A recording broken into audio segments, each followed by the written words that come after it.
کر لینا کسی بھی چیز پہ, سوچے سمجھے بغیر الزام ڈال دینا کسی کے اوپر.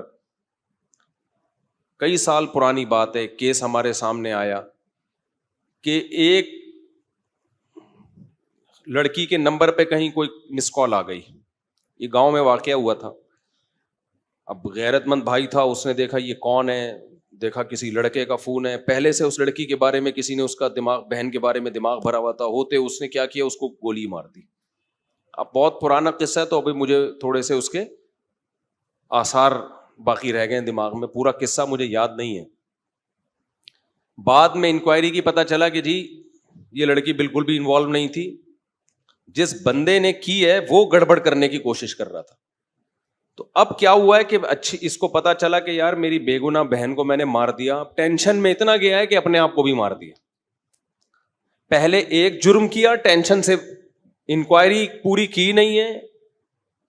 بھائی پہلے غور تو کر لو, تجزیہ کر لو, کوئی بھاگی تو نہیں جا رہی, دیکھ لو. اور اگر مس کال آئی بھی ہے, کوئی آپس کا ریلیشن بھی ہے, تو اس کا یہ مطلب تو نہیں ہے نا کہ گولی سے ہی اڑا دو. اس کی اسباب پہ غور کرو, اس کی وجوہات پہ غور کرو. پہلے جلد بازی میں ایک کام کیا, ایک بے گناہ کو قتل کیا. اب جلد بازی میں ایک اور گناہ کر لیا, اپنے آپ کو بھی مار دیا. تو ہمیشہ جلد بازی میں انسان سے غلط کام ہوتے ہیں, ٹھیک کام نہیں ہوتے. کتنی بڑی سے بڑی ٹینشن ہونا, ٹائم سب سے بہترین مرہم ہے, یہ خوب یاد رکھو. جب میرے پاس کوئی پریشان آدمی آتا ہے نا, جس کو کوئی بہت بڑا غم پہنچا ہو اور اس کی حالت خراب ہو رہی ہو, میں اسے ایک بات لازمی کہتا ہوں کہ وقت سے بہترین مرہم دنیا میں کوئی نہیں. یہ ٹائم گزار لو, اس ٹائم کو کیا کرو, گزارو بس. جیسے جیسے ٹائم گزرے گا نا, حالات اپنے آپ کو خود ہی ایڈجسٹ کرتے چلے جائیں گے. اللہ نے انسان کے باڈی میں ایسی ایک لچک رکھی ہے. میں نے ایک ڈاکٹر صاحب سے پوچھا, ڈاکٹر صاحب اب پین کلر ایجاد ہو گیا ہے, درد ہوتا ہے, لوگ ٹیکا لگاتے ہیں, پہلے زمانے میں کیا ہوتا تھا؟ داڑھ کے درد کی تکلیف کتنی زیادہ ہوتی ہے نا, داڑھ کا درد ہو رہا ہو, اب تو پین کلر کھا لیتے ہیں لوگ. تو کیا کرتے تھے, 2-4 دن کے بعد تو مرنے لگتے ہوں گے. انہوں نے کہا اللہ نے ایسا سسٹم بنایا ہے, پین جب زیادہ عرصہ چلتا ہے نا, باڈی یا تو وہ خود ہی باڈی اس کو کم کر دیتی ہے, یا وہ فیل ہونا کم ہو جاتا ہے. تو اللہ بھی تو ہے نا, اللہ کی میاں کا بھی تو ایک سسٹم ہے بنایا ہوا. جیل میں جو لوگ قید میں چلے جاتے ہیں, لمبے لمبے عرصے قید رہتے ہیں, جب وہ چھوٹ کے آتے ہیں بتاتے ہیں کہ شروع میں ہم 2-3 دن خودکشی کے خیال آتے تھے اس کوٹری میں, یار کیسے نکلیں گے, کہاں جا کے سر مارے. کہہ رہے ہیں 1 ہفتہ 2 ہفتہ 3 ہفتہ 4 ہفتہ, اس کے بعد یوز ٹو. کیا ہو گئے؟ ایک آدمی 4 سال جیل میں رہ کے آیا, 4 سال. کہتا ہے 4 سال میں نے دھوپ, اچھا بھلا آدمی بھی بہادر آباد اور ڈیفینس کا جو لگژری لائف اسٹائل میں ٹائم گزارا. میں نام نہیں بتاؤں گا, بدنام ہو جائے گا بیچارہ, ایسا نہ ہو مزید کوئی رشتہ ہی نہ دے اس کو. مدیز اس لیے کہ شادی شدہ ہے. خیر اس وقت کمارا تھا وہ, تو وہ کسی شبہ میں اٹھا کے لے گئے اس کو. اچھا بھلا ڈیفینس یا بہادر آباد کا لڑکا تھا. بہادر آباد بھی اچھا ایک ایسا علاقہ ہے, لگژری لائف اسٹائل میں پلا, زیادہ ٹائم اس کا یورپ اور یعنی یورپ میں گزرا ہے. کسی شبہ میں اٹھا لیا اس کو. 4 سال اس نے دھوپ نہیں دیکھی. کہہ رہے میں جب اندر گیا ہوں نا, ایک پپو فیملی کا, برگر فیملی کا بچہ اندر گیا تو کیا حال, لیکن کچھ چیزیں سنی ہوئی تھیں, علماء کی تقریریں, کچھ صبر سے متعلق, کچھ ایک کہ بھائی جب مصیبت اللہ کی طرف سے آتی ہے اس میں اجر اللہ کی طرف سے. بھائی قصور تو نہیں تھا اس کا, اب یہ تو اللہ کی طرف سے مصیبت ہے. نبی صلی اللہ علیہ وسلم نے فرمایا ایک کانٹا بھی چبھتا ہے نا, اس پہ بھی اجر ملتا ہے. اللہ تھوڑی غافل ہے, ہر چیز آزمائش ہے ہمارے لیے. خوب سمجھ لو, اتفاق سے کچھ بھی نہیں ہو رہا. یہ جو ہم سمجھتے ہیں نا بائی چانس ایسا ہو گیا ہے, یہ ہمیں دیکھنے میں ایسا لگ رہا ہوتا ہے, ورنہ بائی چانس کچھ بھی نہیں ہوتا. جو کچھ ہو رہا ہے اللہ کے ارادے سے ہو رہا ہے. خوشی بھی پہنچ رہی ہے اللہ کے ارادے سے, غم بھی پہنچ رہا ہے اللہ کے ارادے سے. تو نبی نے فرمایا کہ جس کو خوشی پہنچتی ہے نا مسلمان کو, کافر کو خوشی پہنچتی ہے کہتے بائی چانس, یہ ہو گئے میری لک ہے, وہ لک کہتا ہے اس کو, لک ہے. ایک دفعہ میں ایک ڈاکومنٹری دیکھ رہا تھا, یہ جو کروڑوں اسپم ہوتے ہیں نا جو ماں کے رحم میں جاتے ہیں, جن میں سے ایک کو اللہ سلیکٹ کرتے ہیں انسان بنانے کے لیے. تو ڈاکومنٹری میں کسی گورے لکھا ہوا تھا کہ آئی ون دس میچ، یعنی کروڑوں خربوں میں یہ میچ جیت گیا. ٹھیک ہے، او بھائی تو نہیں جیتا ہے، یہ سلیکشن کس کی ہے؟ اللہ کی ہے. وہ کہہ رہے ہیں بھی بائی چانس ہو گیا کہ میں پیدا ہو گیا. بائی چانس کوئی بھی نہیں ہوتا، سب کس کا ارادے سے ہو رہا ہے؟ اللہ کے. اللہ نے تجھے پیدا کرنے کے لیے کمبخت سلیکٹ کیا ہے، اور اللہ پھر کہہ رہے ہیں نحن خلقناکم، ہم نے تمہیں پیدا کیا، ہمارا احسان ہے، تو اب اس احسان کا بدلہ دو. تو جہاں آپ یہ کہیں گے نا اتفاق سے ایسا ہو رہا ہے، وہاں خوشی پہ اتراؤ گے بھی اور غموں پہ ٹینشن میں بھی آؤ گے. یار کیوں ہو گیا میرے ساتھ؟ اچھا ہٹلر کتنا روتا رہتا آخری عمر تک، تبھی پھر وہ خودکشی کر لی اس نے کہ یار ایک ہفتہ پہلے میں رشیا پہ اٹیک کر دیتا، ہاں یار کتنی بڑی غلطی ہوئی ہے مجھ سے. وہ کہتے ہیں ایک ہفتہ پہلے اٹیک کر دیتے نا تو رشیا کا نقشہ کچھ اور ہوتا. وہ ایک ہفتہ رہ گیا، پتہ نہیں پولینڈ ولینڈ کے کس کے چکر میں رہ گیا، تو وہ رشیا نے اٹیک کر کے اس کی ایسی کی تیسی کر دی. تو روتا رہتا تھا وہ. ابے روتا رہتا نہیں، تو نے جو کچھ حرکتیں کی ہیں تو اللہ نے تجھے کیا دیا اس کا بدلہ. خیر تو توبہ کر لیتا، مسلمان ہوتا تو کیا کہتا؟ یار اللہ کی طرف سے چپت لگ گئی ہے میرے، اب توبہ استغفار کر لو. اور توبہ ایسی خاندانی چیز ہے یار، کچھ بھی ہو جائے.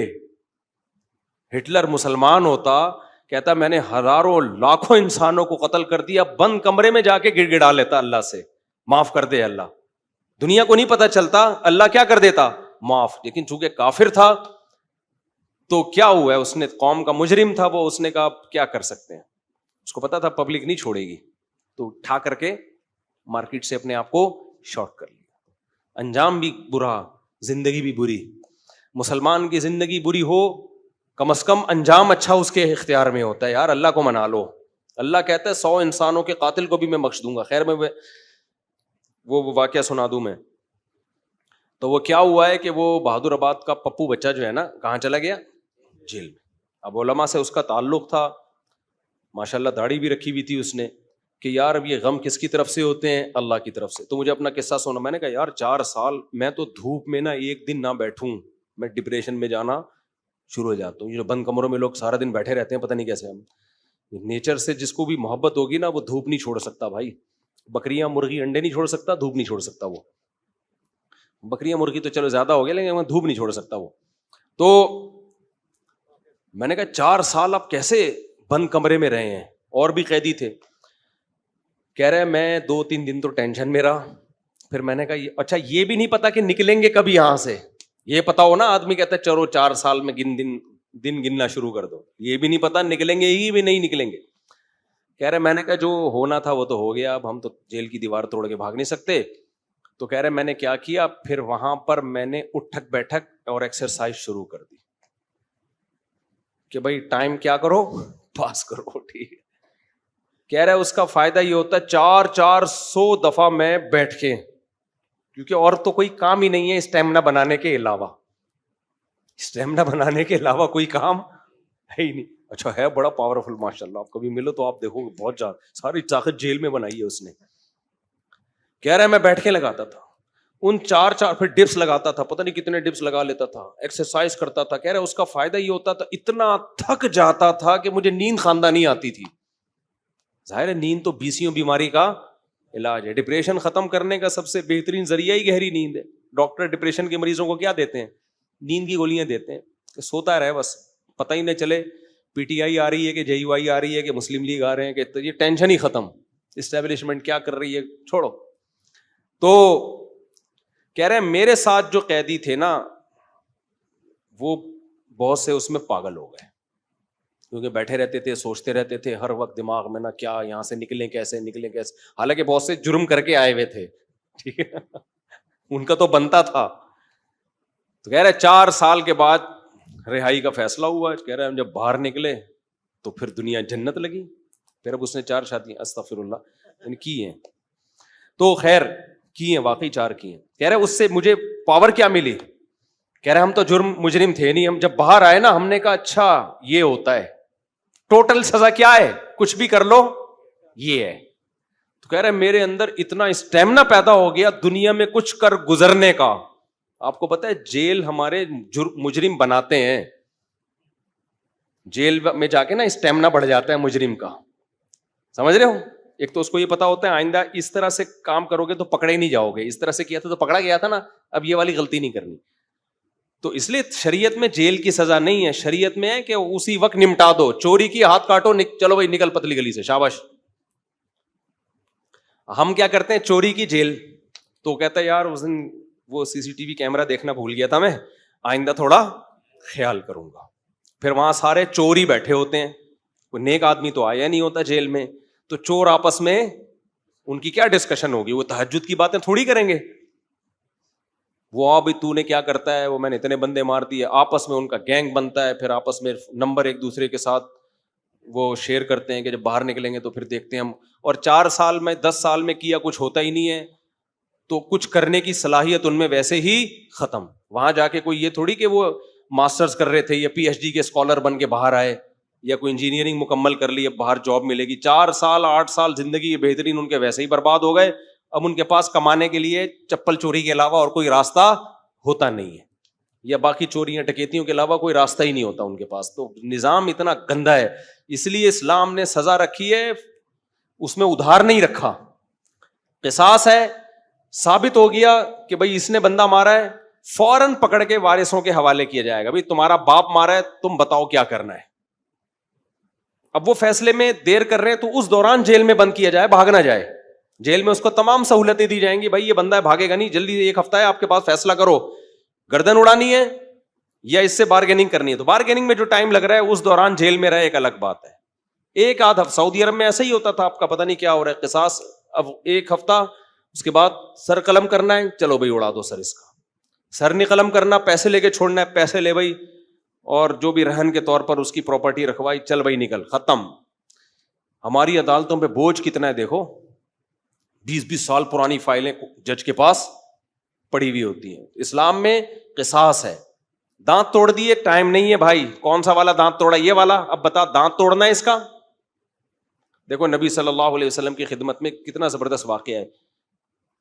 حدیث میں آتا ہے, حضرت انس رضی اللہ تعالی عنہ کی جو پھپھی تھی نا, کس کی, حضرت انس ابن مالک کی پھپھی. حضرت انس نبی کے خادم تھے. ان پھپھی نے اپنی باندی کو مکہ مارا یا تھپڑ مارا, تو وہ باندی کا دانت ٹوٹ گیا. جو لونڈی تھی نا باندی, اس کا دانت ٹوٹ گیا. صحیح ہے نا. تو نبی کے پاس کیس آیا, تو آپ نے فرمایا اللہ کی کتاب کے مطابق فیصلہ کروں گا. تو کتاب اللہ تو یہی کہتی ہے دانت کے بدلے دانت. تو اب بڑے مسئلہ ہو گیا کہ بھائی یہ تو اتنے خاندانی لوگ ہیں, اور باندی یہ تو لونڈی ہے, لونڈی کا دانت ٹوٹ گیا, ملازم کو تھپڑ مارا, دانت ٹوٹ گیا, تو اب سیٹھ صاحب کا بھی دانت توڑا جائے کیا؟ گوروں کے ایسا کوئی قانون نہیں ہے. اسلام میں کہ بھائی دونوں انسان ہیں, تو دونوں کے دانت کی سیم ویلیو ہے. تو نبی نے فیصلہ کیا دانت کے بدلے دانت توڑا جائے گا. یہ بھی نہیں دیکھا کہ انس بن مالک میرے شاگرد ہیں, 10 سال میری خدمت کی ہے, تو اتنی خدمت گزار ہیں, تو ان کی پھوپھی کے ساتھ میں رعایت کروں. فرمایا نہیں, میں فیصلہ کروں گا کتاب اللہ کے مطابق. تو کتاب اللہ میں کیا تھا؟ دانت. اچھا, باندی کو یہ توقع نہیں تھی کہ میری جو مولا ہے, آقا ہے, اس کے دانت توڑے جائیں گے. ان لوگوں کو یہ توقع نہیں تھی. تو جب نبی نے فیصلہ کیا نا, تو پھر انہوں نے پھر معاف کر دیا کہ بھائی, انہوں نے کہا کہ یہ تو ہماری مولا ہے, مالکن ہے, میں اس کا دانت کیسے توڑ سکتی ہوں. تو پھر انہوں نے خود ہی معاف کر دیا. تو پھر نبی نے, کیونکہ اس کو حق ہے, تو کیس 2 منٹ میں کیا ہو گیا, ختم. اگر انگریز کی حکومت ہوتی یا ہماری پاکستانی حکومت ہوتی, اب تک چل رہا ہوتا وہ کیس. دونوں مر چکے ہوتے, دونوں قبروں میں جا چکے ہوتے, ابھی تک ان کے دانت کے کیس کی فائلیں بولو موجود ہوتی, اور پوسٹ مارٹم ہو رہا ہوتا, کون سا والا دانت ٹوٹا تھا, ہلا تھا یا ٹوٹا تھا, ان کے مکے سے ٹوٹا. ایسا گندا غلیظ نظام ہمارے اوپر مسلط ہے, اس میں انصاف کے علاوہ سب کچھ ملے گا آپ کو. تو اسلام نے کیش سزائے رکھی ہے, ٹھک ٹھک ٹھک کر کے, کہ بھائی تھپڑ کے بدلے میں کیا ہے, تھپڑ. تو قصاص کا نظام رکھا ہوا ہے اللہ میاں نے بڑا زبردست. وَكَتَبْنَا عَلَيْهِمْ فِيهَا أَنَّ النَّفْسَ بِالنَّفْسِ وَالْعَيْنَ بِالْعَيْنِ وَالْأَنْفَ بِالْأَنْفِ وَالْأُذُنَ بِالْأُذُنِ وَالسِّنَّ بِالسِّنِّ وَالْجُرُوحَ قِصَاص. کیا زبردست آیت ہے. اللہ فرماتے ہیں ہم نے لکھ دیا ہے, آنکھ کے بدلے آنکھ. کسی نے تمہاری آنکھ پھوڑی ہے, تم کورٹ میں جاؤ گے, جی اس نے آنکھ پھوڑی ہے, یہ ثابت کرو گے, دلائل سے ثابت کر دیا, کورٹ کہے گی تو بھی پھوڑ دے اس کی یہ والی آنکھ. البتہ یہ کام ڈاکٹر سے لیا جائے گا, ویسا نہ ہو پھوڑنے پھاڑنے میں کچھ اور ہی نہ پھوڑ پھاڑ دے, اتنا لمبا چھورا مارے کہ پیچھے سے ہی نکال دے. تو اس میں ماہرین سے مدد تو لی جائے گی, لیکن یہ ہوگا بھائی آنکھ ضائع کی ہے تو تمہاری بھی آنکھ ضائع کی جائے گی. دانت توڑا ہے, سن بسنی, دانت کے بدلے دانت, سمجھ رہے ہو؟ تو یہ پوری قرآن نے ڈیٹیل بیان کی ہے. یہ ہوتا ہے انصاف, اٹ از کالڈ انصاف. اس میں جس نے جرم کیا شراب پی کے آیا تھا یا بغیر شراب کے کیا ہے, اس سے کوئی فرق نہیں پڑتا. یورپ امریکہ میں ہوتا ہے پی کے آپ نے دانت توڑ دیا تو کہتے ہیں سزا ہلکی ہے, کیونکہ آپ پیے ہوئے تھے, آپ کو ایکچولی پتہ نہیں تھا کہ میں کیا کر رہا ہوں. اسلام کہتا ہے پینا یہ آپ کا ہیڈیک ہے, جو جرم پینے کے بعد ہوگا آپ کو اس کی پوری پوری سزا ملے گی. تبھی اسلام میں احناف کا یہ موقف ہے کہ شراب پی کے طلاق دے دی تو ہو جائے گی. آپ یہ نہیں کہہ سکتے کہ میں نشے میں تھا, ہو جائے گی طلاق. کسی حدیث سے نہیں ہمیں پتا چلتا کہ نشے میں طلاق واقع نہیں ہوتی, خوب سمجھ لو. تو اگر شراب کسی نے خود پی ہے تو وہ اس کا ایسا نہیں ہے کہ اپنے تصرفات اس کے کالعدم ہوں گے, تو بندہ مارے گا. شراب پی کے بندہ قتل کر دیا نا تو شرابی سے قصاص لیا جائے گا. حالانکہ قصاص تو ایسی چیز ہے جو شبہے سے بھی ساقط ہو جاتی ہے, سمجھ رہے ہو؟ دیکھو ایک مثال دیتا ہوں. آپ نے ڈنڈا گھمایا, کسی کے سر پھوڑ دیا, وہ مر گیا, تو قصاص نہیں ہے, آپ کو قتل نہیں کیا جائے گا, دیت دی جائے گی. وجہ اس کی یہ کہ اس میں اس بات کا امکان تھا کہ ہو سکتا ہے یہ قتل نہ کرنا چاہ رہا ہو, غلطی سے بندہ مر گیا ہو. جیسے موسیٰ علیہ السلام نے تھپڑ لگایا تھا قتل کرنے کی نیت سے تھوڑی, تو وہ بندہ ہی مر گیا. اب اس میں قصاص تھوڑی ہے بھائی, ہم نے جان کے تھوڑی مارا ہے. تو ڈنڈے میں اس بات کا امکان ہوتا ہے کہ بھائی ویسے ہی پتھر مار رہا ہو تو قتل کی ارادہ نہ ہو. آلہ جارحہ جسے کہتے ہیں نا, جو قتل ہی کے لیے بنے, بندوق ہے, چاقو ہے, اس سے کوئی مارے گا تو قصاص ہے. سمجھتے ہو کہ نہیں سمجھتے؟ ہاں, ڈنڈے سے کسی نے مارا اور دلائل سے پتا چل گیا کہ اس کی نیت ہی قتل کرنے کی تھی, وہ ایک الگ بات ہے. لیکن نارملی جو ہے نا, جب قتل کے لیے آلہ جارحہ کا ہونا ضروری ہے. اب مسئلہ یہ ہے, میں بات ہی پتہ نہیں بھول گیا جو بتانا چاہ رہا تھا. یہ میں نے ڈنڈے والی مثال کیوں دی ہے؟ ہاں دیکھو, میں بتانے کا مقصد یہ تھا کہ ذرا سا بھی شبہ آ جائے نا کہ پتہ نہیں اس کی نیت قتل کی تھی یا نہیں تھی, تو اس کا فائدہ کس کو ہوگا؟ قاتل کو. اس سے قصاص نہیں لیا جائے گا, کیونکہ ہو سکتا ہے یہ قتل نہ کرنا چاہ رہا ہو, غلطی سے بندہ مر گیا ہو, یہ تو سر پھوڑنا چاہ رہا ہو, خالی تھپڑ مارنا چاہ رہا ہو. لیکن شراب پی کے کسی نے بندہ مار دیا نا چاقو سے یا بندوق سے, یہاں شریعت قاتل کو فیور نہیں دیتی. حالانکہ زیادہ فیور بنتا ہے, یار اس کی نیت تھوڑی تھی, وہ تو پی کے ٹہل رہا تھا.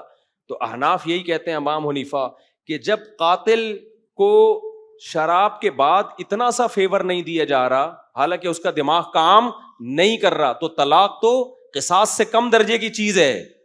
اس میں اگر کوئی پی کے طلاق دے گا نا تو ہو جائے گی, سمجھتے ہو؟ کیونکہ اس کے اس جرم کو فیور نہیں دیا جائے گا اس پہ, کیونکہ پی کیوں تو نے.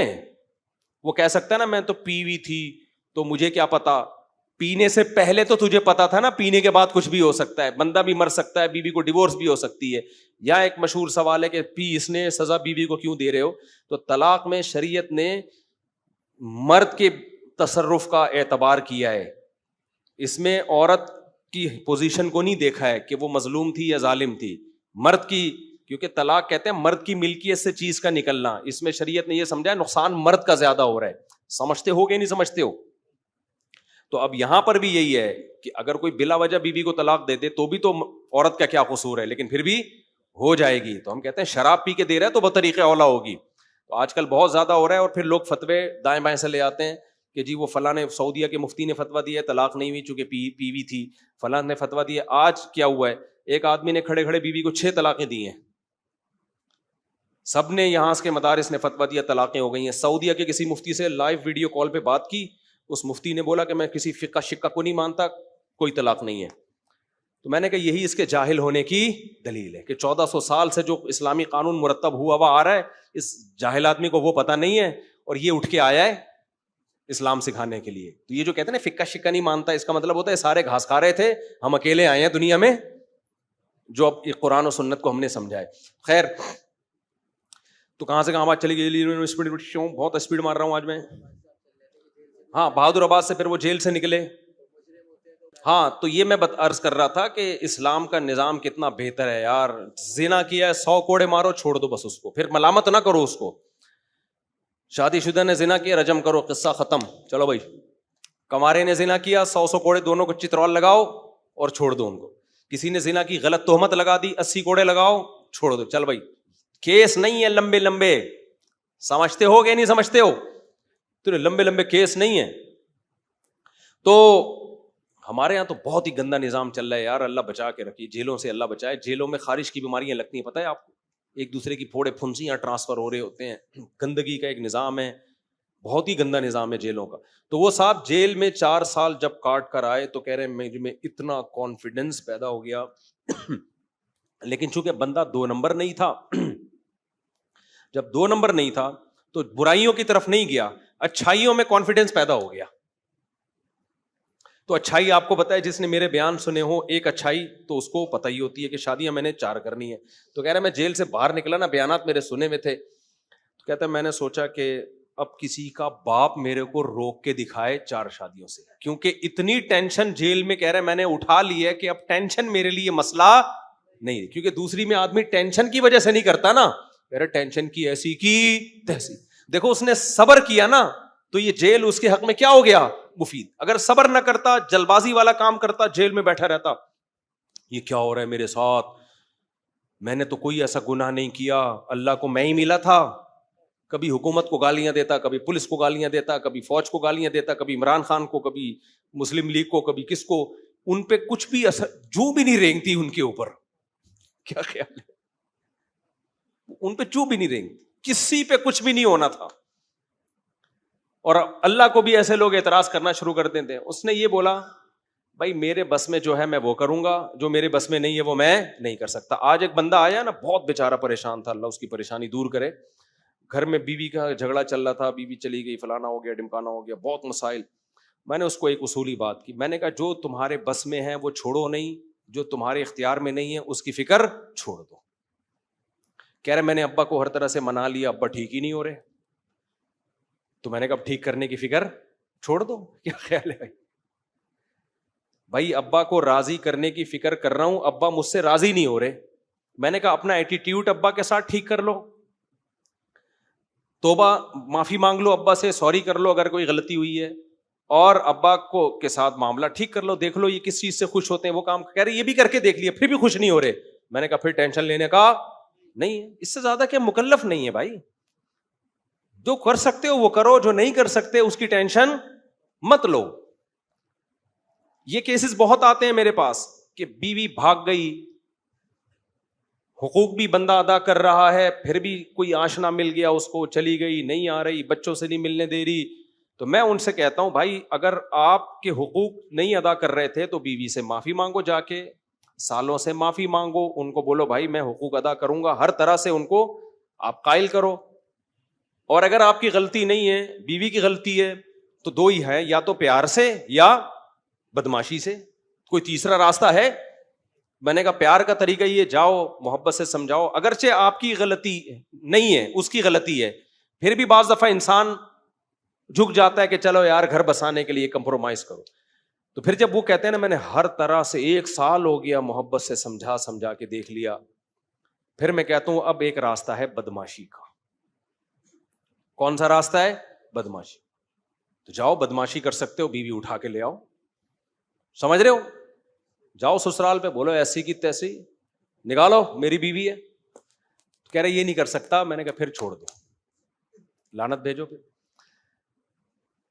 بدماشی کے لیے پاور بھی تو ہونا، ایسا نہ ہو بدماشی کے لیے گئے اور 4 سالے لمبے لمبے نکل کے آئے، انہوں نے تمہارے ہاتھ پاؤں توڑ کے شاپر میں ڈال کے بھیج دی کہ جا گھٹنا جڑوا جا کے اب تو اپنا. تو میں نے کہا بدماشی کی طاقت ہے. اچھا مجھے آواز سے بھی پتا چل جاتا ہے کہ اس میں بدماشی کی طاقت ہے یا نہیں ہے. بندہ بات کر رہا ہوتا ہے نا، مجھے اندازہ ہو جاتا ہے کہ اس آواز بھی بدماشوں والی ہونی چاہیے. ایسا نہ ہو کہ آپ چیخے تو کھانسی آ گئی آپ کو، سسرال جا کے چیخ رہا نکال پھر کھانس رہا ہے، اس سے پھر وہ فائدہ نہیں ہوتا اور ہو جاتے ہیں. اور پھر جب بدماشی کی ہے نا اس پہ قائم رہو، پھر یہ نہیں ہوتا. میں نے ایک ہمارے پٹھان دوست کا واقعہ سنایا تھا نا، بلا وجہ اس کی بیوی کو ان کی اماں ساس گھر میں بٹھا لیتی تھی. پرانا واقعہ، ہمارے پٹھان بھی ہیں ماشاءاللہ، لمبے تڑنگے بہت. بلا وجہ میرے پاس بھی کیس آتا. ایک دن وہ گئے جا کے گھر میں گھسے، بولا ساس سے بولا دے میری بیوی کو، کیوں آگے بیٹھی ہوئی ہے یہاں پہ؟ حقوق ادا کر رہے تھے وہ. ایسے ہی جا کے بدماشی کی ہے نا, وہ بےچارے کانپنے لگے. انہوں نے بولا لے جا بھائی, لے جا بھائی, یہاں ایسا نہ ہو کوئی بندہ نہ کچھ مر جائے یہاں پہ. حالانکہ اس نے کوئی قتل کی دھمکی نہیں دی. تو لے آئے, ماشاء اللہ 4-5 سال ہو گئے, ہنسی خوشی زندگی گزر رہی ہے. تو بعض مسئلے حل کس سے ہوتے ہیں؟ بدماشی سے حل ہوتے ہیں, جو صحیح طریقے سے حقوق نہیں ادا کر رہے. اسی طرح داماد بھی بدماشی سے بعض دفعہ قابو میں آتا ہے.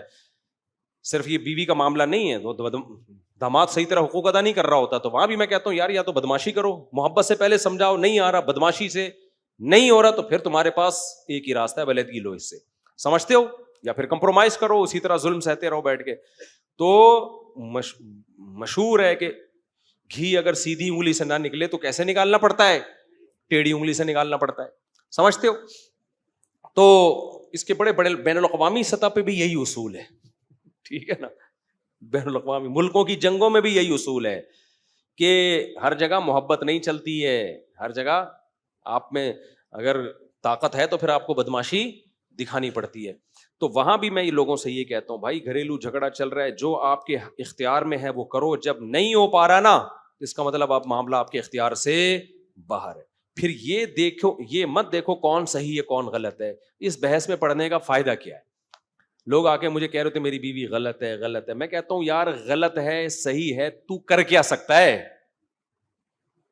تو کر کیا سکتا ہے تو؟ اب اس بحث میں پڑھنے کا فائدہ کیا کہ غلط ہے یا صحیح ہے؟ جب آپ کچھ کر نہیں سکتے تو لعنت بھیجو, دفع کرو یار, مٹی پاؤ. پھر کیا کرو؟ میں نے کہا ایک اور شادی کرو بس. کہنے کوئی رشتہ نہیں دے گا, میں نے کہا تلاش کرتے رہو, کیونکہ رشتہ تلاش کرنا آپ کے اختیار میں ہے. کسی کو قائل کر کے اس سے زبردستی چھین لینا آپ کے اختیار میں نہیں ہے. تو بس گزارا چلاؤ ایسے ہی, اس وقت تک کمارے چھڑے چھاٹ رہو. کہہ رہے گناہ کا خطرہ ہے, میں نے کہا بچو گناہ سے, روزے رکھو جو اسلام نے بتایا. کہہ رہے اللہ نہ کرے پھر بھی ہو جائے تو توبہ استغفار کرو. ہونے کے بعد اب اس کو ریورس تو نہیں کیا جا سکتا نا. گناہ ہونے سے پہلے کے اصول یہ کہ بچو, ہونے کے بعد اب ریورس نہیں ہو سکتا. یہ ہمارے اختیار میں نہیں ہے کہ ہم کہیں کہ اب ماضی میں جو ہو چکا اس کو, ماضی کو اللہ کو کہیں. یہ تو جہنم میں جب جہنمی جائے گا نا, اللہ سے یہی کہے گا دوبارہ بھیج دے, ریورس کر دے سارا عمل. بہت انسان کا بچہ بن کے زندگی گزاروں گا. اللہ کیا کہتے ہیں؟ پاسٹ کبھی ریورس نہیں ہوتا, ماضی کبھی تبدیل نہیں ہوتا. تو جو گناہ ہو گیا وہ ہو گیا, اب اس پہ کہ دوبارہ جا کے بچوں میں نہیں ہو سکتا. اب آپ کے اختیار میں یہی ہے کہ اللہ کو توبہ کر کے گڑ گڑا کے منانے کی کوشش کرو. زندگی کا اصول کھوپڑی شریف میں آ رہا ہے کہ نہیں آ رہا؟ جو اپنے اختیار میں, مولانا شرف علی تھانوی رحمۃ اللہ علیہ بات بہت زیادہ تاکید سے کہتے تھے, جو چیز آپ کے اختیار میں ہے اسے چھوڑو نہیں, اور جس چیز کے آپ کا اس پر اختیار نہیں ہے اس کے پیچھے مت پڑو. اب رو رہے ہوتے ہیں اپنی بیوی کی خاطر, بڑے اچھے لوگ ہوتے ہیں جو رو رہے ہوتے ہیں, کو یاد آ رہی ہے. میں کہتا ہوں بھائی دیکھو, آپ کو اس سے محبت ہے اس کو نہیں ہے, تو کیا کرو گے؟ نہیں, یا تو بدماشی یا محبت, دونوں ہی نہیں ہے. تو رونے کا حل ہے میرے پاس. کہتے میرا دل جل رہا ہے, رونے کا حل ہے. رونے کا حل یہ ہے کہ اس کو یاد کرنا چھوڑ دو, کہیں اور شادی کر کے دل ادھر لگاؤ. آہستہ آہستہ یہ دل کیا ہو جائے گا, یوں سمجھو مر گئی. مرنے کے بعد بھی تسلی آ جاتی ہے نا کچھ وقت کے بعد. یہ قبر میں جا کے لیٹ جاتا ہے آدمی, مٹی ڈال کے آتے ہیں, بھول بھلیا ہو جاتا ہے کچھ وقت, بڑے سے بڑی محبت ختم ہو جاتی ہے. تو یہ بھی کہ ختم ہو جائے گی, لیکن کمبخت علاج کرنا چاہتے ہی نہیں ہے نا. بار بار اس کو معشوقہ کو یاد کر کے ایئر کر کے ٹینشن لے گا, تو یہ ٹینشن تیری بنائی بھی ٹینشن ہے. تو اس کا نام لینا چھوڑ دو, نمبر بلاک کر دو, تذکرہ چھوڑ دو, اس گلی میں جانا چھوڑ دو جہاں سے سیٹنگ شروع ہوئی تھی. ساری یادیں چھوڑ دو اور اپنے آپ کو بزی کر لو کہیں اور. آہستہ آہستہ دماغ کیا ہو جائے گا, خالی. 1 سال لگے گا, 1.5 سال لگے گا, 2 سال لگے گا. اور اگر اس کی محبت ختم نہ بھی ہوئی نا, تو یہ جو جذبات ہیں یہ ختم ہو جائیں گے. تھوڑی سی رہ جائے گی, وہ نقصان نہیں دیتی, وہ غیر اختیاری ہے. سمجھتے ہو کہ نہیں سمجھتے ہو؟ تو بھائی زندگی گزارنے کا اصول یہ ہے کہ جو چیز اپنے اختیار میں ہے اسے چھوڑو نہیں, جو اختیار میں نہیں ہے اس کے پیچھے مت پڑو. اور یہ سوچ کے کہ غلط ہو رہا ہے, جتنا بھی ہو رہا ہے ہم اس کو ٹھیک نہیں کر سکتے. دیکھو ہر تھوڑے دنوں میں پیٹرول مہنگا ہوتا ہے کہ نہیں ہوتا؟ صحیح ہوتا ہے یہ یا غلط ہوتا ہے؟ کس قدر غلط ہوا ہے نا. اب میں ٹینشن لوں یار اتنے کی گاڑی نہیں ہے جتنے قسطیں نہیں جا رہی گاڑی کی جتنے کا ڈیزل جا رہا ہے, تو کیا میرے اس ٹینشن سے فائدہ ہوگا؟ بار بار بیٹھا ہوں میں یہ ہر وقت یہی تذکرے لے کے، ڈیزل مہنگا ہو گیا، پیٹرول مہنگا ہو گیا، ڈیزل مہنگا ہو گیا، پیٹرول مہنگا ہو گیا، ٹماٹر مہنگا ہو گیا، خربوزہ مہنگا ہو گیا، تربوز مہنگا ہو گیا، یہ مہنگا ہو گیا.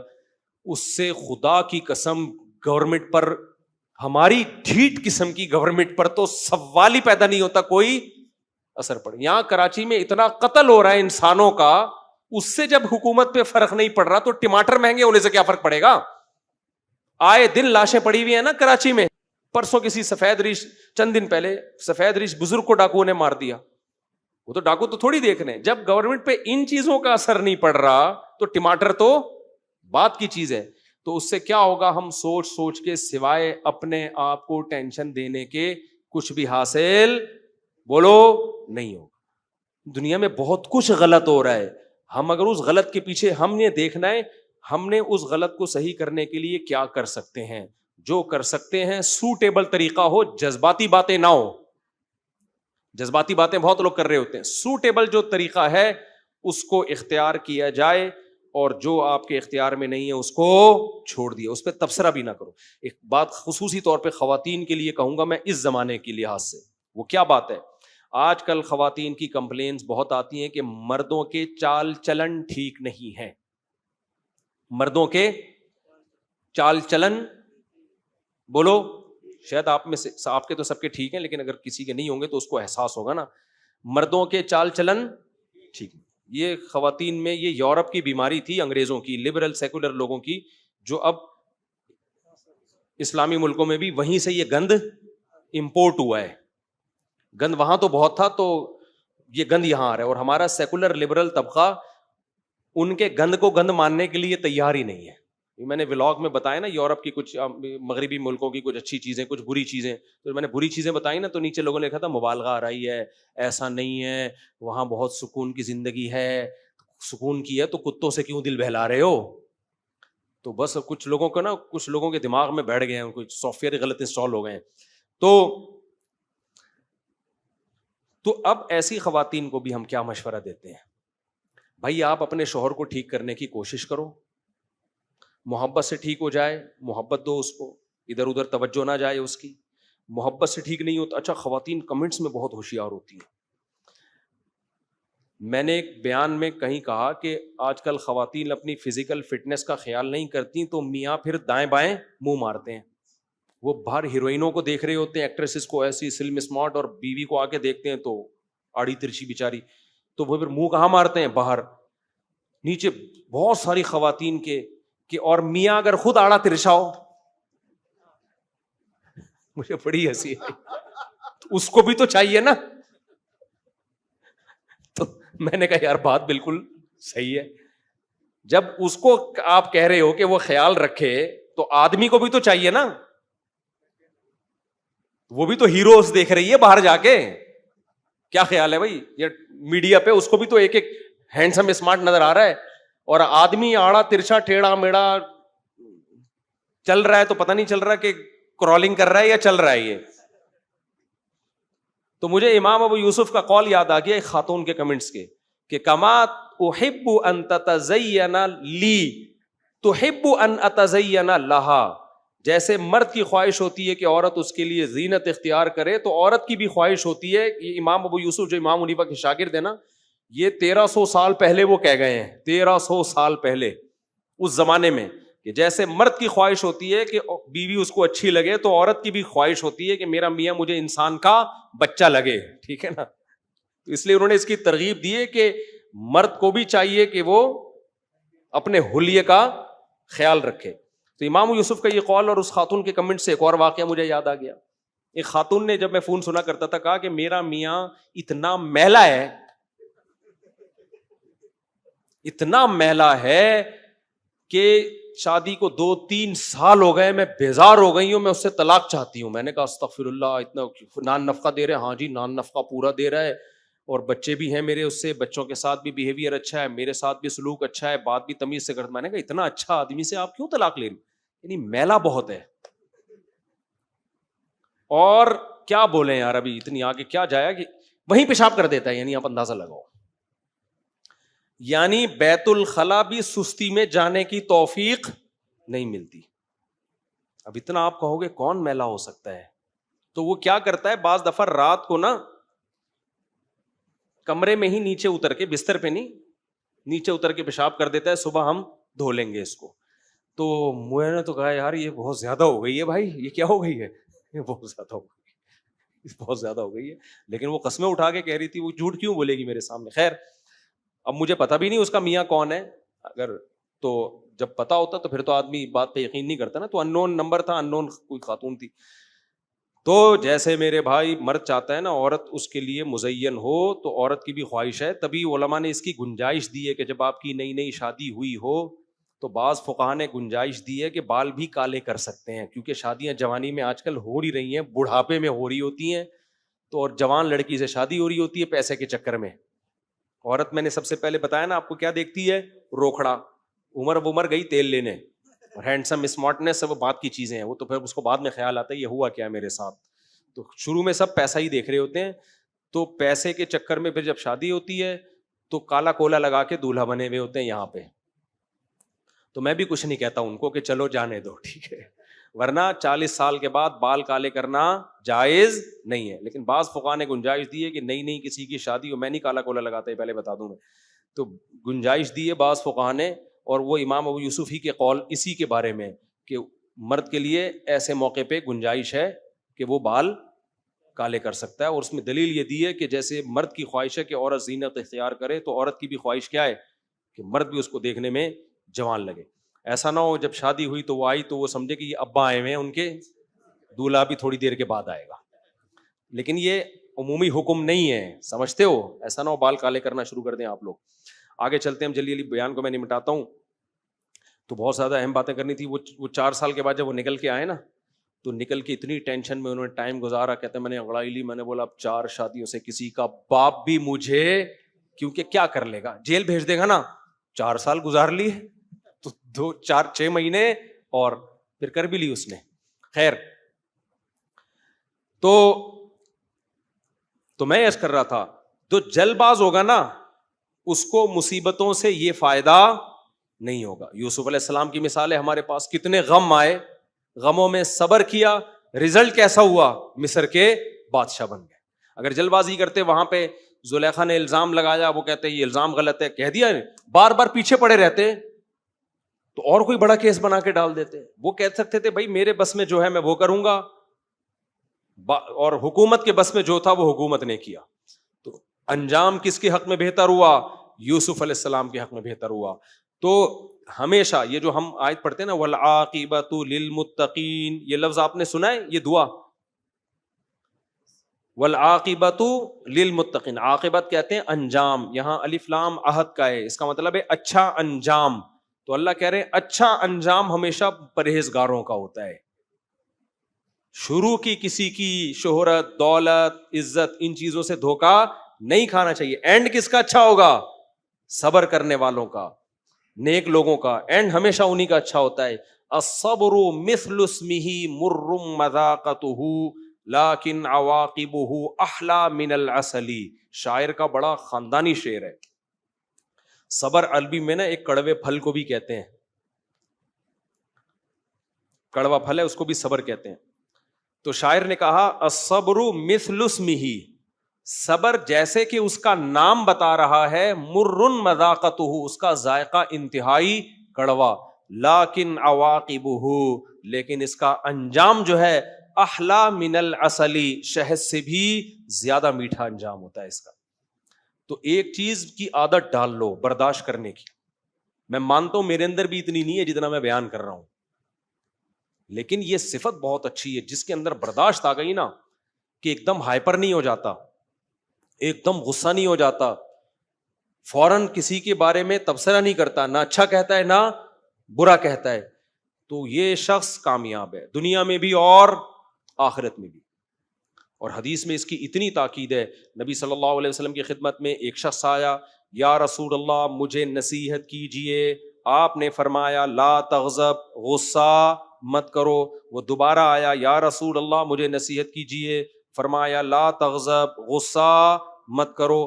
پھر آیا، یا رسول اللہ نصیحت کی. پھر آئے وہ، یا رسول اللہ نصیحت کیجئے. پھر فرمایا لا تغضب. ایک ہی نصیحت, غصہ نہیں, غصہ نہیں. کیوں؟ نبی صلی اللہ علیہ وسلم کو معلوم تھا کہ ان کی ساری خوبیوں پہ جو ان کا غصہ ہے نا, وہ ان کی ساری خوبیوں کو برباد کر دے گا. غصے میں یہ ایسے کام کریں گے. آپ نے کیا کیا؟ کسی پر احسان کیا, ساری زندگی خدمت کرتے رہے, کرتے, باپ کی خدمت کی, کسی دن غصے میں اللہ نے کرے باپ کو تھپڑ لگا دیا, تو باپ کیا کہے گا؟ وہ ساری زندگی کی خدمتوں کو آپ نے کیا کر دیا؟ بولو, برباد. دنیا میں کسی کو منہ دکھانے کے قابل رہو گے؟ لوگ کہیں گے یہ وہ ہے جس نے اپنے باپ کو تھپڑ مارا تھا. لوگ کر لیتے ہیں یہ حماقتیں. آپ نے بیوی کی ساری زندگی کڑوی کسیلی برداشت کی, بہت اچھا امیج آپ کا بن گیا, سب کچھ, ذرا سی بات پہ, کوئی بات تھی نہیں, ایک دن غصے میں آ کے دھڑ دھڑ دھڑ طلاقیں نکال دی. پھر بتا سکو گے میں نے اتنا اچھا ہوں میں اپنی وائف کے ساتھ, اتنا زبردست سلوک. لوگ کہیں گے اور میری وائف بھی بہت اچھی. لوگ کہیں گے تو پھر طلاقیں کیوں دی؟ یار وہ کوئی بات تھی نہیں, غصے میں کیا ہو گیا تھا, میٹر گھوم گیا تھا. لوگ کہیں گے بھائی گھر تو برباد کر دیا نا, تو اب کیا قصے سنا رہے بیٹھ کے, یہاں گھما کے لایا, یہ کھلایا, وہ کھلایا, ختم. سمجھ میں نہیں آ رہی میرا خیال ہے بات. تو غصہ کیا کرتا ہے؟ ایسے جرائم کروا لیتا ہے جلد بازی میں ایسے جرائم کروا لیتا ہے کہ آپ کی ساری زندگی کی نیکیاں چند سیکنڈ میں برباد. یہاں میں ایک اور بات آپ کو بتاؤں, پہلے میں وہ خاتون کا بتا دوں نا, کریکٹر لیس میاں مارکیٹ میں بہت آ رہے ہیں. کریکٹر لیس میاں, کیونکہ آج کل بے حیائی بہت ہے, تو اس سے تعلق. ایسی خواتین کو میں کہتا ہوں بھائی پہلے شوہر کو کیسے سمجھاؤ محبت سے, پھر اگر بدماشی ہو سکتی تو بدماشی کرو. پھر وہ کہتی ہیں بدماشی زیادہ کی تو چھوڑ دے گا, تو میں کہتا ہوں لے لو طلاق, کہیں اور شادی کرو, کہیں اور رشتہ نہیں آئے گا. آج کل طلاق یافتہ عورت کا رشتہ بولو بہت مشکل, بچے لے کے کہاں دھکے کھاؤں گی. اور پھر چلو جاب واب کر کے اگر معاشی لحاظ سے کچھ کما بھی لیا تو ساری دنیا کو پتا چلے گا شوہر لیس خاتون ہے, وہ بری نظریں ڈالتی ہیں. کل جو آپ کا میاں کیریکٹر لیس ہے, خطرہ ہے کہ عورت بھی کیریکٹر لیس نہ بن جائے. کیا خیال ہے؟ تو ایسے موقع پھر میں کیا کہتا ہوں, صبر کرو. کیا کرو بھائی؟ اس کو کرنے دو, اس گند میں جہاں منہ مار رہا ہے مارنے دو. اب ہو سکتا ہے کوئی ظاہر پرست بولے مفتی صاحب کس قسم کے مشورے دے رہے ہیں. بھائی ہم مشورے یہ دے رہے ہیں کہ دنیا میں اصول یہ ہے کہ بڑی مصیبت سے بچنے کے لیے ہمیشہ چھوٹی مصیبت کو اختیار کیا جائے. پھر میں کہتا ہوں آپ کے ساتھ ایٹیٹیوڈ ٹھیک ہے, آپ کے حقوق ادا کر رہا ہے, جو گند میں منہ مار رہا ہے مارنے دو, اللہ خود ہی انتقام لے گا اس سے. سمجھتے ہو کہ نہیں سمجھتے؟ وجہ اس کی ہے کہ بھائی اب آپ کے پاس نہ طاقت ہے ٹھیک کرنے کی, نہ محبت سے ٹھیک ہو رہا ہے, اور آپ اس سے علیحدگی بھی نہیں لے سکتی کیونکہ لیے تو اس کے سائڈ افیکٹ زیادہ ہیں. تو چھوڑ دو بس اپنے حال. پھر بار بار ٹینشن, یہ کر رہا ہے میرا میاں, یہ کر رہا ہے, اس سے کچھ بھی حاصل ہونے والا نہیں ہے. چھوڑ دو اس خبیث کو اپنے حال پہ. پھر میں ان سے کہتا ہوں تھوڑا سا بڈھا ہونے دو, اس کو بڈھا ہونے دو. پھر دیکھو یہ جن کے پیچھے بھاگ رہے ہیں نا, کوئی بھی اس کو لکھ, اور ایسے ہوئے ہیں واقعات. 15 سال پہلے کسی خاتون نے مشورہ لیا تھا, آج اس کا میاں کیا ہو گیا؟ بڈھا. ٹھرک کے علاوہ کچھ بچا ہی نہیں ہے, صرف ٹھرک رہ گئی, یہ طاقت جسم میں ختم, تمیز سے گھر آ کے بیٹھ گیا. لیکن پھر وہ گھر جا کے بیٹھتا ہے نا تو گھر میں عزت پھر ہوتی نہیں ہے, کیونکہ عورت کی نظر سے عزت گر چکی ہوتی ہے, بچے ویسے ہی ابا کو ٹھرکی مان رہے ہوتے ہیں. تو یہی اللہ نے دنیا میں سزا دے دی. میں کہتا ہوں یہ کافی ہے. لیکن پھر بھی عورت کو شریعت میں حکم یہی ہے کہ تمہارے تو بیسک حقوق ادا کر رہا ہے نا, تو جب تک میاں ہے تو اس کے ساتھ سلوک میاں والا ہی ہوگا, خان ساما والا بولو نہیں ہوگا. کیونکہ اکرہ الکفر فی الاسلام جو حدیث میں آتا ہے نا کہ عورت کا شوہر بھی ہو اور وہ اس کی نافرمانی بھی کرے, ایسا نہیں ہے. تو آپ کو اس کے حقوق ادا کرنے ہیں. عورت کو میں کہتا ہوں آپ کو اس کے جائز حقوق ادا کرنے ہیں, کیونکہ آپ کو تو وہ سہولتیں ملی بھی ہیں نا میاں سے, تو جو اس کے حقوق ہیں وہ آپ نے بہرحال دینے. سمجھتے ہو گے نہیں سمجھتے ہو؟ تو ثابت ہے جو میں نے ابھی آپ کے سامنے پیش کیا ہے, نبی صلی اللہ علیہ وسلم نے بھی یہی مشورہ دیا ہے. تو اب ہم ایک اور مسئلہ بیان کر کے نا پھر میں آگے چلتا ہوں. یہ بھی ایک مسئلہ ہے کہ بچے کو باپ سے کوئی شکایت ہوتی ہے. بعض دفعہ بچے نے باپ کو کوئی تکلیف پہنچا دی, باپ میں برداشت نہیں ہوتی, وہ ہر ایک کے سامنے اپنے بچے کی برائیاں شروع کر دیتے ہیں. ان کو نہیں پتا ہوتا کہ میرا یہ کام بہت خطرناک ہے، اس سے میں اپنی اولاد کو اپنے آپ سے ہمیشہ کے لیے دور کر رہا ہوں. جو بریکیں سب کی فیل ہیں، بریکیں ہم سب کی، کہ کون سی بات کدھر کرنے کی ہے کدھر کرنے کی نہیں. بھائی آپ کا بیٹا ہے، اونچ نیچ گھر میں ہو رہی ہے، بیٹے کو تھپڑ بھی لگا دو نا، اتنا برا نہیں ہے. میں تو کہتا ہوں باپ نے بلا وجہ بھی تھپڑ مار دیا، ایک اور گال آگے کر دو، ابا یہاں بھی لگا دو، خوشی خوشی مار کھایا کرو. اس سے بچے کی عزت پہ کوئی آنچ نہیں آتی، باپ بیٹے کا معاملہ ہے. لیکن جہاں باپ نے دل برداشتہ ہو کر، یا تو کوئی بہت ظلم ہو رہا ہو خدا نہ خواستہ، نا کوئی سگریٹ سے جلا رہا ہو ابا کو خدا نہ خواستہ، وہ بہت ظلم ہو رہا ہو تو الگ بات، چھوٹی موٹی اونچ نیچ ہر گھر میں ہوتی ہے. آپ نے جہاں اپنے بیٹے کی برائیاں لوگوں کے سامنے شروع کر دیں، اور بیٹا لوگوں سے سن رہا ہوتا ہے کہ باپ یہ کہہ رہا تھا تمہارا ابا، تو پھر بیٹے کے دل میں جو شیطان وسوسے ڈالتا ہے نا، وہ بہت خطرناک ہوتے ہیں. بیٹا کہتا ہے جب محلے پڑوس میں مجھے ذلیل کر ہی دیا ہے تو میں اچھا بن کے اب مجھے حاصل کیا ہوگا؟ لوگ تھوڑی مانیں گے اچھا، لوگ تو کہیں گے وہی ہے جو ویسے اتنا نیک بنتا ہے، باپ کے ساتھ دیکھو سلوک غلط ہے اس کا، ویسے دیکھو تہجد پڑھ رہا تھا باپ کے ساتھ. لوگ بڑے نالائق ہوتے ہیں، بتاؤں آپ کو، موقع چھوڑتے نہیں ہیں. ہمارے ایک جاننے والے لندن میں تھے، ان سے کوئی گناہ ہو گیا بیچارے سے، پھر اس نے توبہ کر لی، داڑھی بھی رکھ لی، نمازی بھی بن گیا، لیکن وہ گناہ لوگوں کو پتا تھا. اب اس نے بتایا کہ جب بھی کہیں سے گزرتا ہوں نا، لوگ کہتے ہیں یہ وہی ہے جس نے فلاں جرم کیا تھا. کہہ رہے مجھے یقین ہے اللہ نے معاف کر دیا، پبلک معاف کرنے کے لیے تیار نہیں ہے. تو باپ اپنے بیٹے کی برائیاں پبلک میں کر رہا ہے، جس کے بارے میں ہمیں پتا ہے کہ باپ کل معاف کر دے گا، پبلک معاف بولو نہیں. باپ اس لیے کہ باپ کے تو مفاد ہے نا اس سے. یہ بڑا جرم ہے.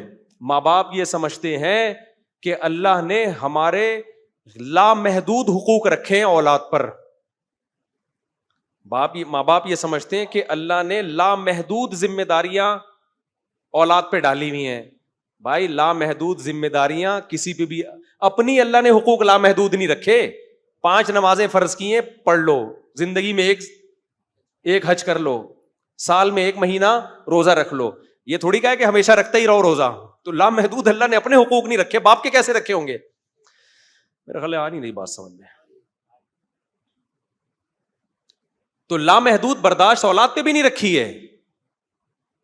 ابراہیم علیہ السلام کے ابا نے جب زیادہ دھمکیاں دی ہیں تو ابراہیم علیہ السلام نے یہ تھوڑی کہا کہ ٹھیک ہے میں پھر بھی آپ کی خدمت میں لگا رہوں گا. ابراہیم علیہ السلام کے ابا نے کہا میں آپ کو پتھروں سے مار کے ہلاک کروں گا. انہوں نے کہا ٹھیک ہے ابا آپ ہلاک کر دیں، لیکن میں نہیں آپ کو چھوڑ کے جاؤں گا. ابراہیم علیہ السلام سے زیادہ کون ہوگا اپنے ابا کے حقوق پہچاننے والا؟ جب یہاں تک نوبت کی ہے تو ابراہیم علیہ السلام نے کیا کہا؟ سلام علیک، آپ پر سلامتی ہو. ساستغفر لک ربی، اللہ سے آپ کے لیے اب میں دعا مانگوں گا، اور انی مہاجر الی ربی سیہدین، اب میں اللہ کی طرف ہجرت کر کے یہ علاقہ چھوڑ رہا ہوں میں، کیونکہ میں آپ کے مذہب کو فالو نہیں کر سکتا اور آپ مجھے مجبور کر رہے ہیں. تو اب ہمارے راستے کیا ہو گئے؟ اگر لامحدود حقوق ہوتے باپ کے تو ابراہیم علیہ السلام کہتے ٹھیک ہے ابا آپ پتھر سے ماریں، ڈنڈوں سے سر پھوڑیں، میں تو آپ کے پاؤں دباتا رہوں گا. تو کیا ہوتا؟ جو کام کرنے کے تھے وہ بھی رہ جاتے. تو میں خدا نہ خواستہ آپ کو والدین سے باغی نہیں بنا رہا. ہمارے ماں باپ ایسے نہیں ہے جو ہمیں پتھروں سے مار مار کے ہلاک کر دیں، یا جو ہے وہ چولہے میں ڈال دیں ہمیں ٹھیک ہے نا. زیادہ زیادہ تھپڑ چانٹے یہی ہے نا، تو یہ تو کھاؤ سعادت سمجھ کے. ہم نے تو ابا سے اللہ کا شکر ہے بہت مار کھائی ہے، اور اللہ کا اتنا شکر ادا کرتے ہیں کہ ہم اگر ابا سے نہ پٹے ہوتے تو چھوئی موئی ہوتے. 4 شادیاں کا تو سوال ہی پیدا نہیں ہوتا. چھوئی موئی ہوتے، کسی نے ذرا سا بھی بھو بھی کر دیا ہوتا بے ہوش ہو جاتے. تو ہم تو جب دوسری کیے تو موسٹ وانٹیڈ گریبان کھول کے موسٹ وانٹیڈ بنے ہوئے گھوم رہے تھے، کیونکہ پٹ اتنے چکے تھے ابا سے، بلا وجہ نہیں ابا مارتے تھے، شرارتوں پہ مارتے تھے. تو اللہ کا شکر ہے، ہم تو لوگوں سے کہتے ہیں جس نے باپ کی مار نہیں کھائی وہ کسی کام کا نہیں ہے. تو باپ ہے یار. ماں سے بھی پٹے ہیں الحمدللہ، چانٹے کھاؤ اماں سے، چانٹے کھاؤ ابا سے، یہ قابل برداشت ہے. لیکن باپ جب بیٹے کی برائیاں محلوں میں کر رہا ہو، یہ پھر بیٹے پر آپ اس کی طاقت سے زیادہ بوجھ ڈال رہے ہو. سمجھتے ہو کہ نہیں سمجھتے؟ انگلیاں لوگ اٹھا رہے ہو نا, یہ اپنے باپ کے ساتھ ایسا ہے, یہ اپنی ماں کے ساتھ ایسا ہے, یہ اپنے باپ کے ساتھ, یہ چیز برداشت نہیں ہوتی انسان سے, وہ پاگل ہونے لگتا ہے. وہ کہتا ہے یار مجھے ذلیل تو کر دیا نا. کیونکہ غیرت مند آدمی کے لیے یہ گالی چھوٹی نہیں ہے, بغیرت کے لیے تو کوئی مسئلہ نہیں ہے. انگریز کو آپ بولیں کہ یہ تمہارا, تمہیں پتہ ہی نہیں آج تک تمہارا ابا کون ہے, کمبخت تلاش تو کرو ابا کون ہے. تو انگریز کہے گا اچھا چلو میں کوشش کرتا ہوں. پھر ابا دریافت ہو گئے, پھر آپ نے انگریز سے کہا تمہارے ابا تمہاری شکایت کر رہے تھے, تو کیا ہوگا؟ کچھ بھی نہیں ہوگا. کچھ ہوگا؟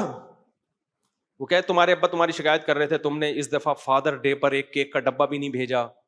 انگریز کہے گا چلو فادر سے سوری کر لینا, بھیجوں گا. تو ان کا تو اتنا بڑا مسئلہ ہے نہیں. لیکن جہاں غیرت مند لوگ رہتے ہیں, جن کو ماں باپ کے حقوق کا تھوڑا بہت اندازہ ہے, ان کو پتا ہے یہ بہت بڑی گالی ہے جب کسی کو کہا جائے یہ اپنے ماں باپ کے ساتھ ٹھیک نہیں ہے. کیونکہ یہ جب ماں باپ کے ساتھ ہی نہیں ہے تو پھر کیا رہ گیا؟ نہیں آئی میرا خیال ہے بات سمجھ میں. جب ساری دنیا کے ساتھ ٹھیک ہے, باپ اور ماں کے ساتھ ٹھیک نہیں ہے, تو کس کام کا آدمی بھائی؟ دنیا کیا کہے گی, ابے تو اپنے باپ کا تو ہے نہیں, تو باقی کیا ہمیں نصیحتیں کر رہا ہے. تو غیرت مند آدمی کے لیے یہ تانا ہلکا بولو نہیں ہوتا.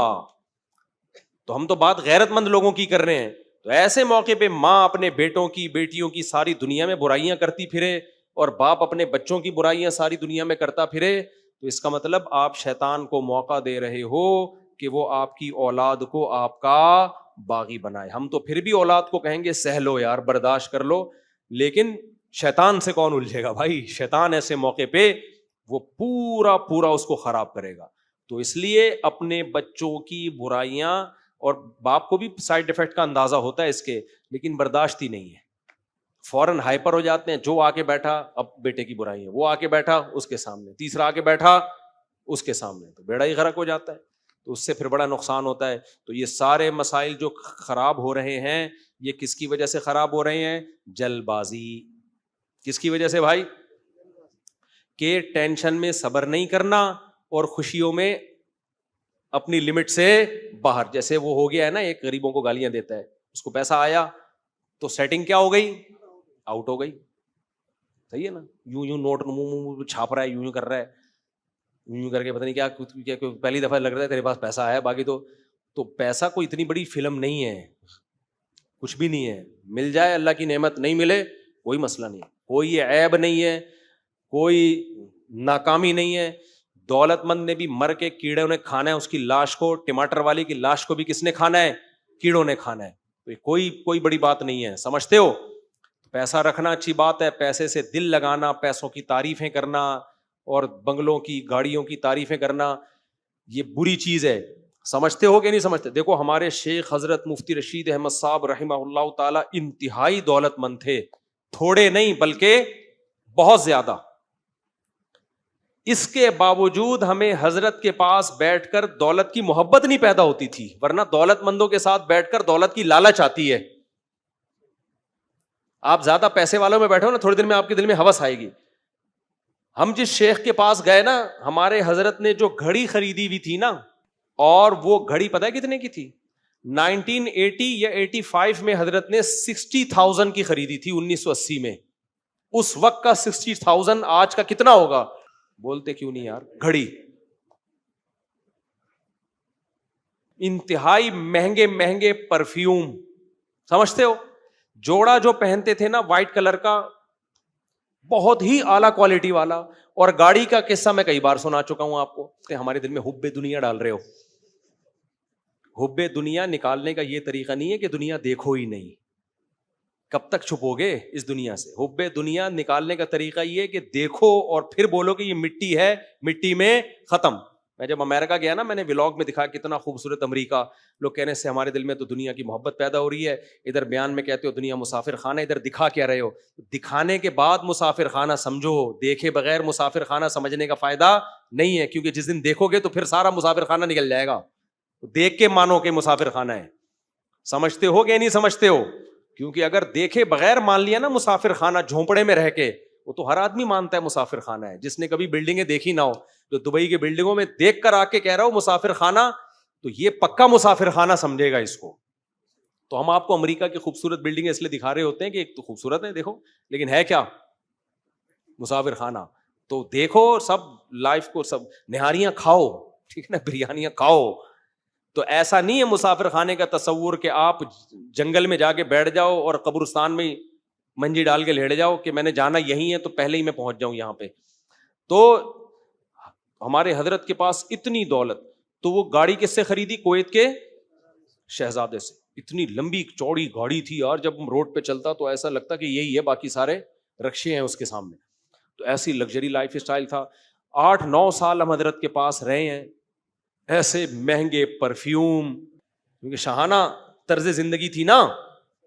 جو شاہانہ طرز زندگی والے بدبو کو بالکل بھی پسند نہیں کرتے. ایک طالب علم کی ٹوپی رہ گئی تھی حضرت کے کمرے میں، حضرت اس کو یوں کر کے لے کر آئے ہیں کیونکہ بدبو کبھی حضرت نے دیکھی نہیں تھی. حضرت اگر کراچی کی ان گلیوں میں آ جاتے پھر تو بیچارے بے ہوش ہی ہو جاتے. تو ایسے لے کر آئے ہیں، کہتے یہ تو ہم سے اٹھائی نہیں جا رہی، تم کمبختو سر پہ کیسے رکھتے ہو اس کو؟ اور حضرت کے پاؤں کے تلوے میں نے تو بہت دفعہ دیکھے، جب سردے میں جاتے تھے نا، پاؤں کے تلووں پہ میں نے کبھی اتنا سا گرد کا نشان نہیں دیکھا. یہ طبیعت کی نفاست تھی، سمجھ رہے ہو؟ پاؤں کے تلوے نہیں کبھی میں نے دیکھے، اتنی صفائی. کیونکہ جب ظاہر ہے پیسہ آتا ہے تو مزاج بھی کیا ہو جاتا ہے؟ شاہانہ. تو جب حضرت میں غربت تھی تب بھی صفائی میں تو اس وقت بھی یہی حال تھا. وہ کہتے ہیں نا، خدا جب حسن دیتا ہے نزاکت آ ہی جاتی ہے، قدم گن گن کے رکھتے ہیں کمر بل کھا ہی جاتی ہے. جو حسین لوگ ہوتے ہیں نا ان کی کمر بھی بل کھاتی ہے، اور وہ قدم بھی بڑے اسٹائل سے رکھتے ہیں، کیونکہ حسن کی وجہ سے سارے اسٹائل ہی چینج ہو جاتے ہیں. کمبخت میں حسن ہی نہیں ہے، پھر کوئی اسٹائل میں اسٹائل کیا خیال ہے؟ جس میں حسن ہی نہیں ہے تو نہ اس کی کمر بل، کمر ہوتی نہیں کمرہ ہوتا ہے، تو نہ کمر بل کھاتی ہے نہ کوئی اسٹائل ہوتے ہیں. جہاں حسن آیا بات چیز کے اسٹائل چینج. تو جب حضرت تو تھا ہی شاہانہ مزاج، تو پھر وہ سارے حضرت کے پھر ساری چیزیں شاہانہ تھیں. تو پگڑی بھی جب پہنتے تھے تو بہت مہنگی والی پگڑی، ہر چیز، خوشبو بھی. ہم 8-9 سال رہے ہیں. اللہ کا شکر ہے یہ دولت دیکھ کے کبھی ہمارے دل میں نہ احساس ہے کمتری، کسی طالب علم کے دل میں بھی نہیں. جو حالانکہ ہم تو پھر بھی متوسط درجے کے تھے، ہمارے تو بہت سارے غریب طلبہ بھی پڑھتے تھے، ان کے پاس گٹکے کے پیسے نہیں ہوتے تھے، کیونکہ یہ گٹکا بھی کھاتا تھا چھپ چھپ کے نا. ایک ہمارا کلاس فیلو تھا، نسوار وہ کھاتا تھا، سگریٹ وہ پیتا تھا چھپ کے، پان وہ کھاتا تھا. تو مدرسے میں تو پابندی تھی ان سب چیزوں پہ. تو ہمارے استاذوں نے بتایا تھا کوئی چھپ کے پان کھا رہا ہو ہمیں بتانا، کوئی نسوار کھا رہا ہو، سگریٹ پی رہا ہو ہمیں بتانا. ہم کہتے تھے یار ہمارا دوست ہے، اب کیا ایک چیز پی رہا ہو تو ہم بتائیں نا. 3-3 4-4 چیزیں ایک ہی ٹائم پہ چھپ چھپ کے چلتی تھی. اس کی طالب علم تھا. تو ایک دن چھوڑ دی اس نے سب، صرف نسوار پہ آ گیا. میں نے اس سے پوچھا، میں نے کہا خیریت آج کل سگریٹ نہیں پی رہے؟ کہہ رہے یار پیسے ہی نہیں ہوتے، کیا کریں یار، کہاں سے لائیں پیسے. کہہ رہے اب صرف نسوار کے نکل آتے ہیں، جیب خرچی جو ابا سے ملتی ہے. تو کتنا غریب طالب علم تھا نا، وہ بھی کبھی احساس کمتری میں نہیں گیا حضرت کی دولت پیسہ دیکھ کے. تو پیسہ رکھنا برا نہیں ہے، پیسے کی ہوس اور پیسوں کی محبت کیا ہے؟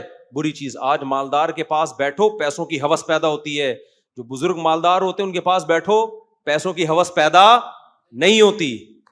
تو ہم نے 8 سال جو میرے شیخ تھے نا تو کروڑ پتی شیخ تھے، لیکن اللہ کا شکر ہے ہمیں ان کو دیکھ کے نہیں ہوا کچھ بھی کہ یار ہمارے پاس بھی ایسی گاڑی ہو. تو اللہ نے کیا کہا کہ خوشی میں کنٹرول سے باہر ہو جانا. وجہ یہی تھی کہ ہمارے حضرت اس خوشی میں کنٹرول سے باہر، بولو، نہیں، کنٹرول سے باہر نہیں تھے. اور غم میں بھی کنٹرول سے باہر ہو جانا، بے صبری کرنا، جلدی کے فیصلے کر لینا. تو اللہ کہتا ہے اللہ کو یہ صفت محبوب نہیں ہے. ان الانسان خلق ہلوعا اذا مسہ الشر جزوعا. انسان جلد باز ہے، غم پہنچتا ہے تو ایک دم ہلڑ بازی شروع کر دیتا ہے. وہی ہے نا، ابا کو غم پہنچا میری اولاد نے برا کیا، ہلڑ بازی میں وہ غم جا کے پبلک کو بتانا شروع کر، اس سے معاملہ ٹھیک تھوڑی ہوتے ہیں. تو اذا مسہ الشر جزوعا واذا مسہ الخیر منوعا. جب دولت آتی ہے تو کنجوس بن جاتا ہے.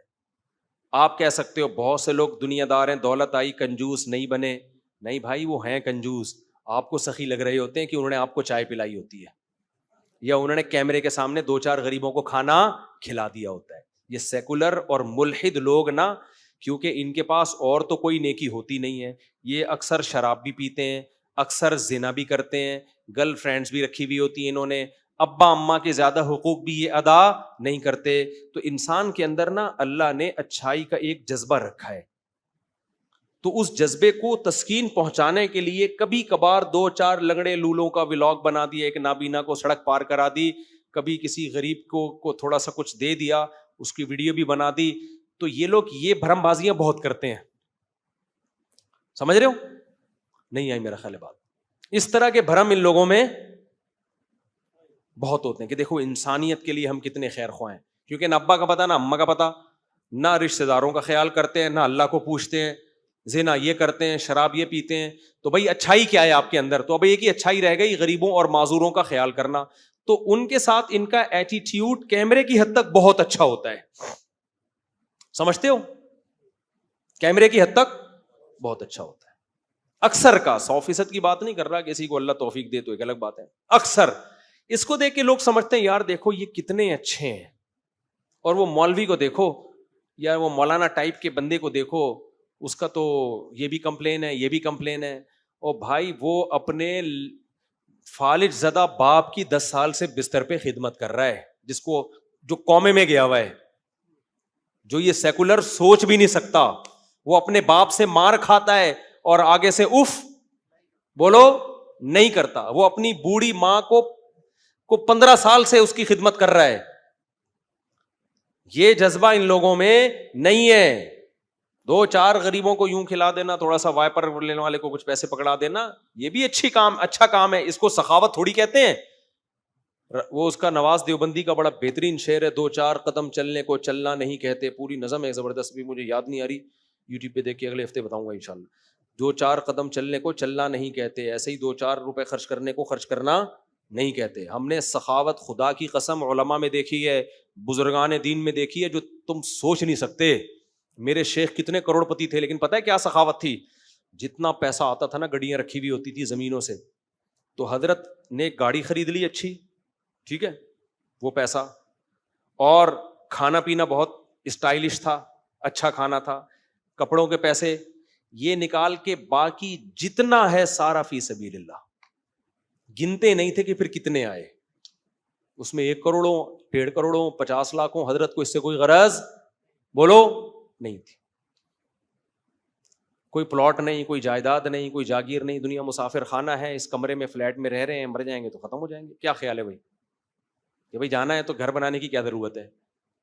ہمارے یہاں جب پیسہ آئے گا سب سے زیادہ کمبخت مسور کی دال کھا رہا ہوگا، پیسہ بحریہ ٹاؤن میں لگا رہا ہوگا. یہ ہے دل کی تنگی. پھر حضرت نے آخر عمر میں پھر اپنی اہلیہ کے لیے ایک فلیٹ لے لیا تھا کہ بھائی چلو میرے بعد ان کا کوئی ٹھکانہ ہو. بچوں کے لیے اس لیے نہیں کہ وہ اسٹیبل تھے، وہ اپنا کما رہے تھے، کوئی بات نہیں، ساری زندگی کرائے کے گھر میں گزاری، کوئی بات نہیں. دنیا کیا ہے بھائی؟ مسافر خانہ ہے. تو جو کھا لیا وہ تمہارا ہے، جو استعمال ہو گیا وہ تمہارا ہے، باقی سارا یہ تو ہمارا تھوڑی ہے. اور آج منوعہ کا مطلب کیا ہے؟ اللہ کہتے ہیں جہاں دولت آئی روک لے گا اس کو. روکنے، یہ پراپرٹی بھی تو روکنا ہی ہے. یہ کیا ہے؟ کھا نہیں رہا، روکے گا. جو اپنے اوپر خرچ نہیں کر رہا، سوچو وہ غریبوں پہ کہاں خرچ کرے گا؟ تو یہ دنیا دار لوگ اپنے اوپر خرچ نہیں کر رہے، یہ سارا پراپرٹی میں روک کے لگا رہے. تو تم ان سے یہ امید رکھتے ہو کہ یہ سیکولر لوگ غریبوں کو کھلائیں گے؟ ایسا کچھ نہیں ہے بھائی. تھوڑا بہت کھلا لیتے ہیں. اپنی ایک انسان کے اندر اللہ نے ایک رکھا ہے جذبہ نیکی کا، تو اس کو بھی تسکین پہنچ جاتی ہے، تھوڑا سا پبلک بھی خوش ہوتی ہے کہ اتنے برے ہیں نہیں جتنے ہم سمجھتے ہیں. دیکھو انسانیت کے لیے اس دن نابینا کو روڈ پار کرایا، اس دن یہ کیا اور ایک ٹرسٹ کھول دیا، سب کچھ ہوتا ہے. لیکن اس جاندار بنیادوں پہ نہیں ہوتا جو اللہ نے جذبہ مذہبی لوگوں کو دیا ہے. سمجھتے ہو؟ وہ بہت بڑی بڑی قربانیاں دیتے ہیں، بہت کچھ اللہ کے لیے لٹاتے ہیں، وہ بہت کچھ خرچ کرتے ہیں، اور اگر نہیں کرتے تو وہ مذہبی ہے ہی نہیں، پھر وہ مذہب کا لبادہ اڑے ہوئے ہیں. آپ کہیں ایسا بولو کہ وہ فلاں داڑھی ٹوپی والا وہ تو الٹا لوگوں سے پیسے لے کے کھا رہا ہے، تو بھائی وہ تو داڑھی ٹوپی کی حد تک ہے نا، حقیقت میں وہ مذہبی ہے ہی نہیں. کیونکہ چور بھی داڑھی رکھ لیتے ہیں بعض دفعہ.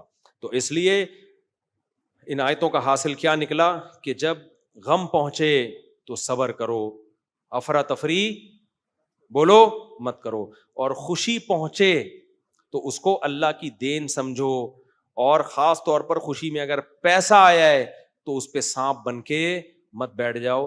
خرچ کرو اللہ کی راہ میں یہ سوچ کے کہ جس اللہ نے آج دیا ہے وہ کل بھی دے سکتا ہے. اور سیکولر لبرل آدمی کیا سوچتا ہے, اللہ نے دیا ہی نہیں ہے تو جب میں خرچ کروں گا تو دوبارہ کہاں سے آئے گا.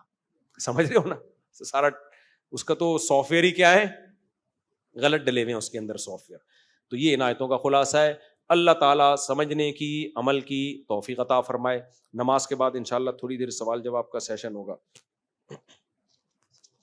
مفتی صاحب کرکٹ کے بھی خلاف, کرکٹ کے کافی خلاف ہیں, جبکہ دوسری چیزیں جن میں خرافات زیادہ ہیں, مثلاً ولاگ اور پرینک جس میں نامحرم خواتین بھی ہوتی ہیں, ڈرامے وغیرہ, ان چیزوں کے خلاف ہیں. ڈراموں کے کیوں خلاف نہیں ہوں بھائی, میں نے تو ڈراموں کو کبھی جائز نہیں کہا.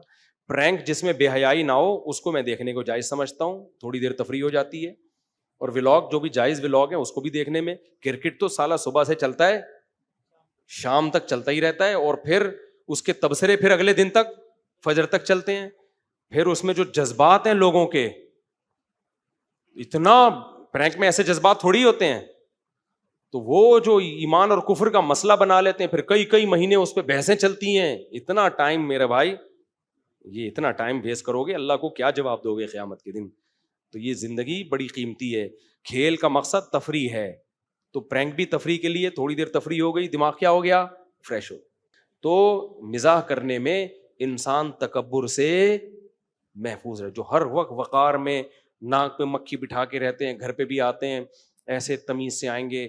میں اکثر ایک واقعہ سناتا ہوں, وہ ان کو نہیں پتا چلے گا کن کا ہے. وہ ایک تھے, ہمارے ابا جب گھر میں آتے تھے بڑا روب تھا, میں نے بتایا نا بھی کتنا ہم پٹے ہیں الحمدللہ, لیکن ہمارے ابا مذاق بھی بہت کرتے تھے. گھر میں آتے تھے ایسے گپ شپ لگاتے, لطیفے بھی. میں اکثر بیان میں جو لطیفے سناتا ہوں ابا سے سنے ہوئے میں نے. ہمارے ابا کے دوستوں میں تھے, وہ جب بھی گھر میں آتے نا تو وہ گھر میں آتے ایسے, بچے دروازہ کھولتے, ابا کی ویسٹ کوٹ اتارتے اور وہ گھر میں آ کے ایسے بیٹھ جاتے. بالکل یہی اسٹائل تھا. ایک بچہ آ رہا ہے, چائے رکھ رہا ہے, ان کی بیگم آ رہی ہیں, پانی رکھ رہی ہیں. بالکل روبوٹ نہیں آتا, نہ کوئی سلام نہ دعا, ہلکا سا ایک سلام کہہ دیا بس. پھر روبوٹ کی طرح لیٹ گئے اپنے کاموں میں مشغول. پھر اٹھے, 2-4 آرڈر مارے کہ اس کے بعد گھر سے باہر. ہم نے زندگی بھر ان کا یہ معمول دیکھا. ہم اپنے ابا کو دیکھتے تھے, یار ہمارے ابا کا بھی یہی اسٹیٹس ہے, لیکن کیسے گھر میں آتے ہیں. اچھا ہمارے ابا تو نمازی بھی تھے, وہ نمازی بھی نہیں تھے. ہم کہتے تھے نیک بھی ہمارے ابا ان سے زیادہ ہیں. صحیح. تو ہمیں اس عمل سے اپنے ابا سے اور زیادہ محبت ہو. تو جس کی طبیعت میں بالکل بھی مزاح نہیں ہے نا, تو اس میں اس بات کا خطرہ ہوتا ہے کہ اس کا کھوپڑی اوپر سے کیا ہو جائے, آؤٹ ہو جائے. سمجھ لو, تکبر پیدا ہو جائے گا اس کے اندر. تو کرکٹ کے میں اس لیے خلاف ہوں, ٹائم بہت زیادہ ویسٹ ہوتا ہے اس میں.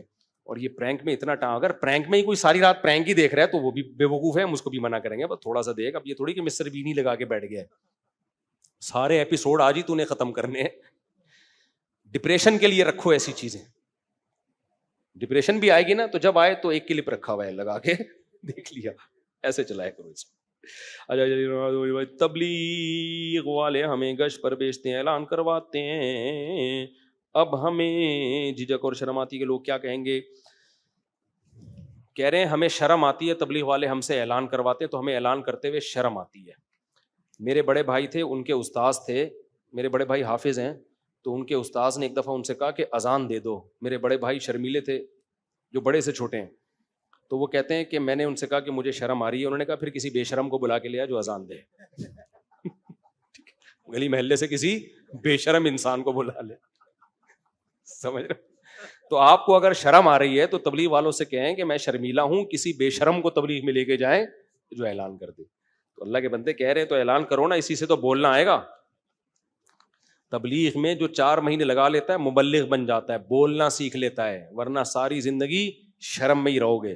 یہ تو ایک اچھی بات ہے کہ وہ شرم جو نقصان دہ تھی وہ شرم نکال دی انہوں نے. یہ شرم نقصان دہ, آپ میں کانفیڈینس ہی نہیں ہے پبلک کے سامنے بات کرنے کا. کانفیڈینس تو بہت بڑی نعمت ہے. اب دیکھو میرے سامنے لاکھوں کا مجمع ہو, امریکہ ہو, جاپان ہو, میں شروع ہو جاتا ہوں بیٹھتے ہی. ذرا بھی گھبراہٹ نہیں ہوتی. اور اتنے اپر لیول کے لوگ بعض دفعہ میرے بیان میں آتے ہیں نا کہ آپ کی ٹانگیں کانپنا شروع کر دیں کہ یار یہ اتنے ایجوکیٹڈ, اتنے پڑھے لکھے, اتنے ہائی پروفائل لوگ ہیں کہ ان کے سامنے بولے کیسے. میں کیسے بولتا ہوں, کیونکہ میں 18 سال کی عمر میں جب میں نے بیان, مجھے یاد ہے میرے سامنے فوج کے آن ڈیوٹی کرنل بریگیڈیئر بیٹھے ہوئے تھے جن میں 18 سال کی عمر میں بیان کر رہا ہوں. ایسا کانفیڈنٹلی میں نے بیان کیا تھا. انہوں نے آ کے مجھ سے پوچھا بیٹا آپ کی عمر کتنی؟ میں نے کہا 18 سال. میرے ابا چونکہ نیوی میں تھے نا تو ان کے تعلقات تھے, تو کہتے ہیں یار آپ کی تو 18 سال میں آپ میں اتنا کانفیڈینس اور ایسے بیان کر رہے ہو, اور بیان بھی بڑا تگڑا ہو گیا تھا. اس وقت تو زیادہ تگڑے بیان ہوتے تھے, اب تو میں لٹکے سنا رہا ہوں, تو پہلے تو میں رلاتا تھا بیان میں. تو پھر جب میں نے شادیاں کی ہیں نا تو میں نے کہا ہر وقت رونا اچھا نہیں ہے, تھوڑا تھوڑا ہنسنا بھی چاہیے انسان کو. نہیں مطلب کہ ہر جگہ ہی رو رہا ہے آدمی. تو لوگ مجھے کہتے ہیں جمعے میں لوگوں کو ہنساتے ہو, میں کہتا ہوں گھر میں بیٹھے ہوئے رو رہے ہوتے ہیں بیچارے, یہ تو تھوڑا یہاں کے ہنس لیں گے. گھر میں بھی روئیں, ملک کی حالات پہ بھی روئیں, اور یہاں کے بھی روئیں. تو جہنم میں جانے سے پہلے یہ تو جہنم میں چلے گئے. ہم نے تو ان کو جہنم سے بچانا ہے, دنیا کی جہنم سے بھی اور آخرت. اور اس زمانے میں لوگوں کے اعصاب کمزور ہیں, تو اس لیے ہنستے ہنستے ہی دین پہ چل جاؤ, زیادہ اچھا ہے. زیادہ ٹینشن لوگے, اللہ کا خوف تو پیدا ہونا نہیں ہے, صحتیں برباد ہونا شروع ہو جائیں گی, فوراً نفسیاتی بن جاتے ہیں. کسی کو تھوڑا سا احتیاط سے وضو کا طریقہ سکھا دو نا اللہ کا خوف ڈال کے, وہ وہمی بن جائے گا. شاور کے نیچے بیٹھا ہی رہتا ہے, غسل ہی کرتا رہتا ہے, نل کو لوٹے کے لوٹے بہا دیتا ہے پانی کے. تو اس لیے میں وضو بھی ایسے بتاتا ہوں, کر لے بخشش ہو جائے گی, اسی وضو میں انشاءاللہ کیا ہو جائے گی. اب ہو سکتا ہے علماء میرا بیان سنے بولیں آپ ان کو اتنا وہ کر رہے ہو فری, ایک بال اس جگہ بھی خوش, ایک بال کے برابر جگہ بھی خوش رہ جائے تو جہنم ہے نا. تو میں کہتا ہوں یہ حدیث میں نے ان کو سنائی نا, اور زیادہ احتیاط کے ساتھ سنا دی. یہ ایسا نہیں کہ جہنم کا خوف پیدا ہوگا, یہ وہمی ہو جائیں گے. تو وہمی, طلاق کے مسائل زیادہ احتیاط سے بتا دو, یہ کہنے سے بھی طلاق ہوتی ہے, یہ کہنے سے, تو وہمی بن جاتے ہیں. ہر وقت ان کو یہی لگتا ہے کہ طلاق ہی ہو رہی ہے, بس شادی تو ہو ہی نہیں رہی. تو ایسے دماغ بھائی آج کل لوگ ایب نارمل ہیں, تو اس لیے ان لوگوں کو ہنستے کھیلتے ہی انسان کے بچے بن جائیں, یہ زیادہ صحیح ہے. ڈرا ڈرا کے بنایا. میں خود بعض اسکالر کو جب سنتا ہوں نا میں ڈر جاتا ہوں, میں کہتا اللہ میری نیند گئی آج. بعض اسکالر ایسے ہیں یوٹیوب پہ جب آتے ہیں نا ایسے ڈانٹ رہے ہوتے ہیں, وہ اینکر کہتے ہیں مجھے کیوں ڈانٹ رہا ہے بھائی, میرا کیا قصور ہے. یعنی ایسے بات کر رہے ہوتے ہیں کہ اینکر بزبان حال, سامنے تو نہیں کہے گا, بزبان حال کہتا ہے مجھے کیوں ڈانٹ رہا ہے. یعنی وہ اینکر جب ان سے کوئی سوال پوچھتے ہیں ایک دم غصے میں آ جاتے ہیں نا وہ, تو اینکر کی دیکھ کے لگ رہا ہوتا ہے اینکر کہہ رہے ہیں میں نے تھوڑی یہ کام کیا ہے, مجھے کیوں ڈانٹ رہا ہے. تو ان کو دیکھ کے آدمی اور ڈپریشن میں جاتا ہے, خطرناک قسم کی باتیں کر رہے ہوتے ہیں, یوں ہو جائے, فلانا ہو جائے, ڈمکانا ہو جائے. تو یہ دور نہیں ہے, یہ دور ہے تمیز سے. جو جائز حلال نعمتیں ہیں نا ان سے بھرپور فائدہ اٹھاؤ. اب میں یہ کہوں پرینک دیکھنا بھی جائز نہیں ہے, جو جس میں بے حیائی نہ ہو اس کی بات کر رہا ہوں, وہ دیکھنا بھی جائز نہیں ہے. مسٹر بین بھی حرام ہو گیا, تو کیا کریں پھر, کیا کرے پھر آدمی. تفریح کی کیا چیز, ہمارے ملک میں کوئی پارک ہے ایسا جہاں تفریح ہوتی ہو؟ کوئی امریکہ کی طرح کوئی ایسی لیکس ہوں, خوبصورت جھیلیں ہوں جہاں بطخیں تیر رہی ہوں. میں امریکہ میں جب میں نے لیکس دیکھی نا جو بطخیں تیر رہی ہیں, میں نے کہا کراچی میں ایک بطخ بھی کوئی زندہ نہیں چھوڑے گا اگر گورنمنٹ ایسے بطخیں لا کے چھوڑ دے. سب سے پہلے بطخ کو ہم نے ٹینشن دینی ہے, اتنے پتھر ماریں گے نا اس بطخ پہ, سنسار کر کے مار دیں گے, ذبح کرنے کی نوبت ہی نہیں آئے گی. ہر آدمی نا اپنی ٹھڑک دور کرنے کے لیے نشانات چیک کرے گا یار, پھر اس میں گند کتنا ہوگا. تو ہمارے یہاں تو ایسی کوئی جگہ ہی نہیں ہے جہاں انسان لائف کو انجوائے کر سکے, کوئی تفریح ہو, کوئی آکسیجن پراپر مل رہی ہو. کہیں بھی جاؤ پراپر آکسیجن ہی نہیں ہے. تو اب ایک ہی چیز رہ گئی ہے ہماری ذہنی تفریح کی, تھوڑا بہت پرینک شرینک دیکھ لو, تھوڑا بہت لطیفے سن لو, اور کیا رہ گیا ہمارے پاس. تو یہ بھی اگر حرام, مفتی لوگ کہتے ہیں حرام ہے, تو اس سے کیا ہوگا, لوگ چرس پینا شروع کریں گے پھر, بھائی تفریح کی اب ہمارے پاس چرس رہ گئی ہے. تو جائز تفریحاں تو خود بھی ان پہ پابندیاں, بچوں پہ بھی اس طرح کی پابندیاں نہ لگاؤ. ٹھیک ہے بیٹا. طاغوت سے کیا مراد ہے, تفسیر سے بیان. اچھا اس پہ بھی لوگ کہتے ہیں قربانی کے جانور کے ساتھ بچے بہت ہل جل رہے ہوتے ہیں, کھیل رہے ہوتے ہیں, یہ جانور کی قربانی کا مبارک جانور ہے. یار بچوں کو بھی ایک موقع ملا ہے تفریح کا, اور عید کا دن ہے تو تھوڑا سا انجوائے کرنے دو. بہت لوگ مجھے کہتے ہیں اس پہ بیان دیں, گلی میں جانور کو بھگا کے گھوم رہے ہیں, اس سے جانور کو تکلیف ہو رہی ہے. وہ جانور ہے بھائی, وہ برگر فیملی سے اس کا تعلق کوئی ڈیفینس کا پلا ہوا برگر فیملی کا بچہ نہیں ہے. وہ اونٹ ہے جس نے ریگستانوں میں کانٹے کھائے ہیں. وہ گائے ہے, صحیح ہے نا, جو ہر وقت گوبر میں بیٹھی رہتی تھی. ابھی تو پھر بھی اس کو تھوڑا صاف ستھرا ماحول مل رہا ہے تو کچھ نہیں ہوتا. اگر بچے خوش ہو رہے ہیں اور تھوڑا سا لے لے کے بھاگ رہے ہیں تو انجوائے کرنے دو ان کو. وہی لطیفہ ہے نا, مسجد میں بچے آ گئے تو وہ لوگ کہتے ہیں نا کیوں آ گئے, شرارتیں کر رہے ہیں. تو ایک دیہاتی کی مسجد آ گئی نا, بھینس آ گئی مسجد میں, امام صاحب نے پکڑ کے ڈنڈا مارا. تو دیہاتی نے کہا بے زبان جانور ہے, نہ سمجھ, کبھی مجھے دیکھا آپ نے مسجد میں؟ تو بے زبان ہے, غلطی سے آ گیا بیچارہ, اس کو کیوں مار رہے ہو؟ طاغوت سے کیا مراد ہے تفسیر میں آئیں گے, پھر کبھی انشاءاللہ ڈیٹیل والا سوال ہے. دو باتیں ایک ہی ہے کہ ایک صاحب نے چیلنج کیا ہے کہ حنفی اپنی پوری نماز سلام تک صحیح حدیث سے ثابت کر کے بتا دے, میں مان جاؤں گا. یہ پھر بھی نہیں مانے گا, یہ بہت ڈھیٹ لوگ ہیں. احناف کی تکبیر تحریمہ سے لے کے سلام تک پوری نماز حدیث سے ثابت ہے, سمجھتے ہو؟ پوری نماز حدیث سے ثابت ہے. ان سے میں پوچھتا ہوں کہ آپ اپنی پوری نماز حدیث سے ثابت کر کے دکھاؤ. یہ نہیں کر سکتے. تو جو اس طرح کی بات کر رہے ہیں نا اس کو لاؤ میرے پاس, میں اس سے چند سوال پوچھوں گا, تم ثابت کرو. دوسری بات یہ کہ حدیث کہتے ہیں کہ نبی صلی اللہ علیہ وسلم کی آخری نماز ویسی ہی تھی جیسے کہ ہم پڑھتے ہیں. حنفی جھوٹ بولتے ہیں کہ ترک رفع الیدین ہے. صحابہ کرام میں اکثریت ترک رفع الیدین کرتی تھی. یہ اس طرح کے جتنے بھی لوگ ہیں نا ان کو ڈی موٹیویٹ کیا کرو, ان کا کوئی کام نہیں ہے. ان کا رفع الیدین ٹانگیں چوڑی. میں مانتا ہوں سارے اہل حدیث ایسے نہیں ہوتے جیسے جس نے آپ پر یہ اعتراض کیا, لیکن بہت سے اس طرح کے ہوتے ہیں, ان کو ایسی بیماری ہوتی ہے کہ ان کو کوئی غرض ہی نہیں. وہ ووٹ بھی اس بات پہ دیتے ہیں کہ وہ رفع الیدین کر رہا ہے کہ نہیں کر رہا.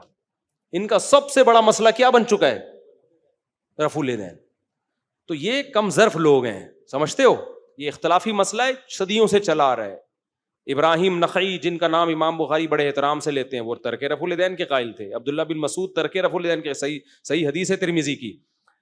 تو اور عبداللہ بن مسعود کے جتنے شاگرد تھے وہ سارے ترک رفع الیدین کے بغیر نماز پڑھتے تھے. تو یہ کیا ان لوگوں کو نہیں پتا تھا نبی نے آخری نماز کیسے پڑھی ہے؟ تو اختلافی مسئلہ ہے, اس کو اتنا ہی رہنے دو. تو یہ کسی کام کے لوگ نہیں, ان سے امت میں کوئی خیر کی امیدیں نہ رکھیں میرے دوست. اور جو یہ بات کیا کریں رفع الیدین, اس سے بولو 3 طلاق کا مسئلہ زیادہ اہم ہے یہ رفع الیدین کا.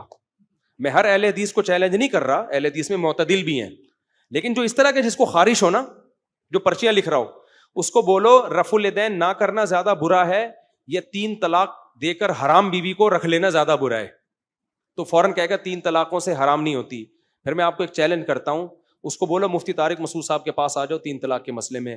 میں آپ کو بتا دوں وہ زہر کا پیالہ پی کے 100 دفعہ مر جائے گا, اس مسئلے پر کبھی بحث نہیں کرے گا.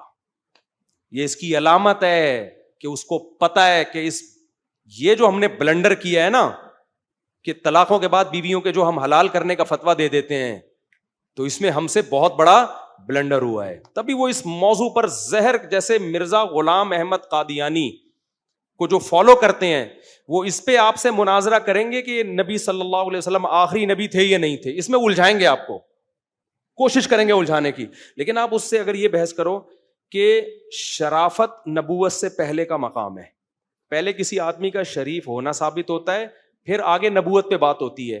تو آپ قادیانیوں سے یہ بحث کرو کہ ہم اس بحث کو چھوڑو نبی آخری نبی تھے یا نہیں تھے, گل ویلے دی تے پھل موسم دا.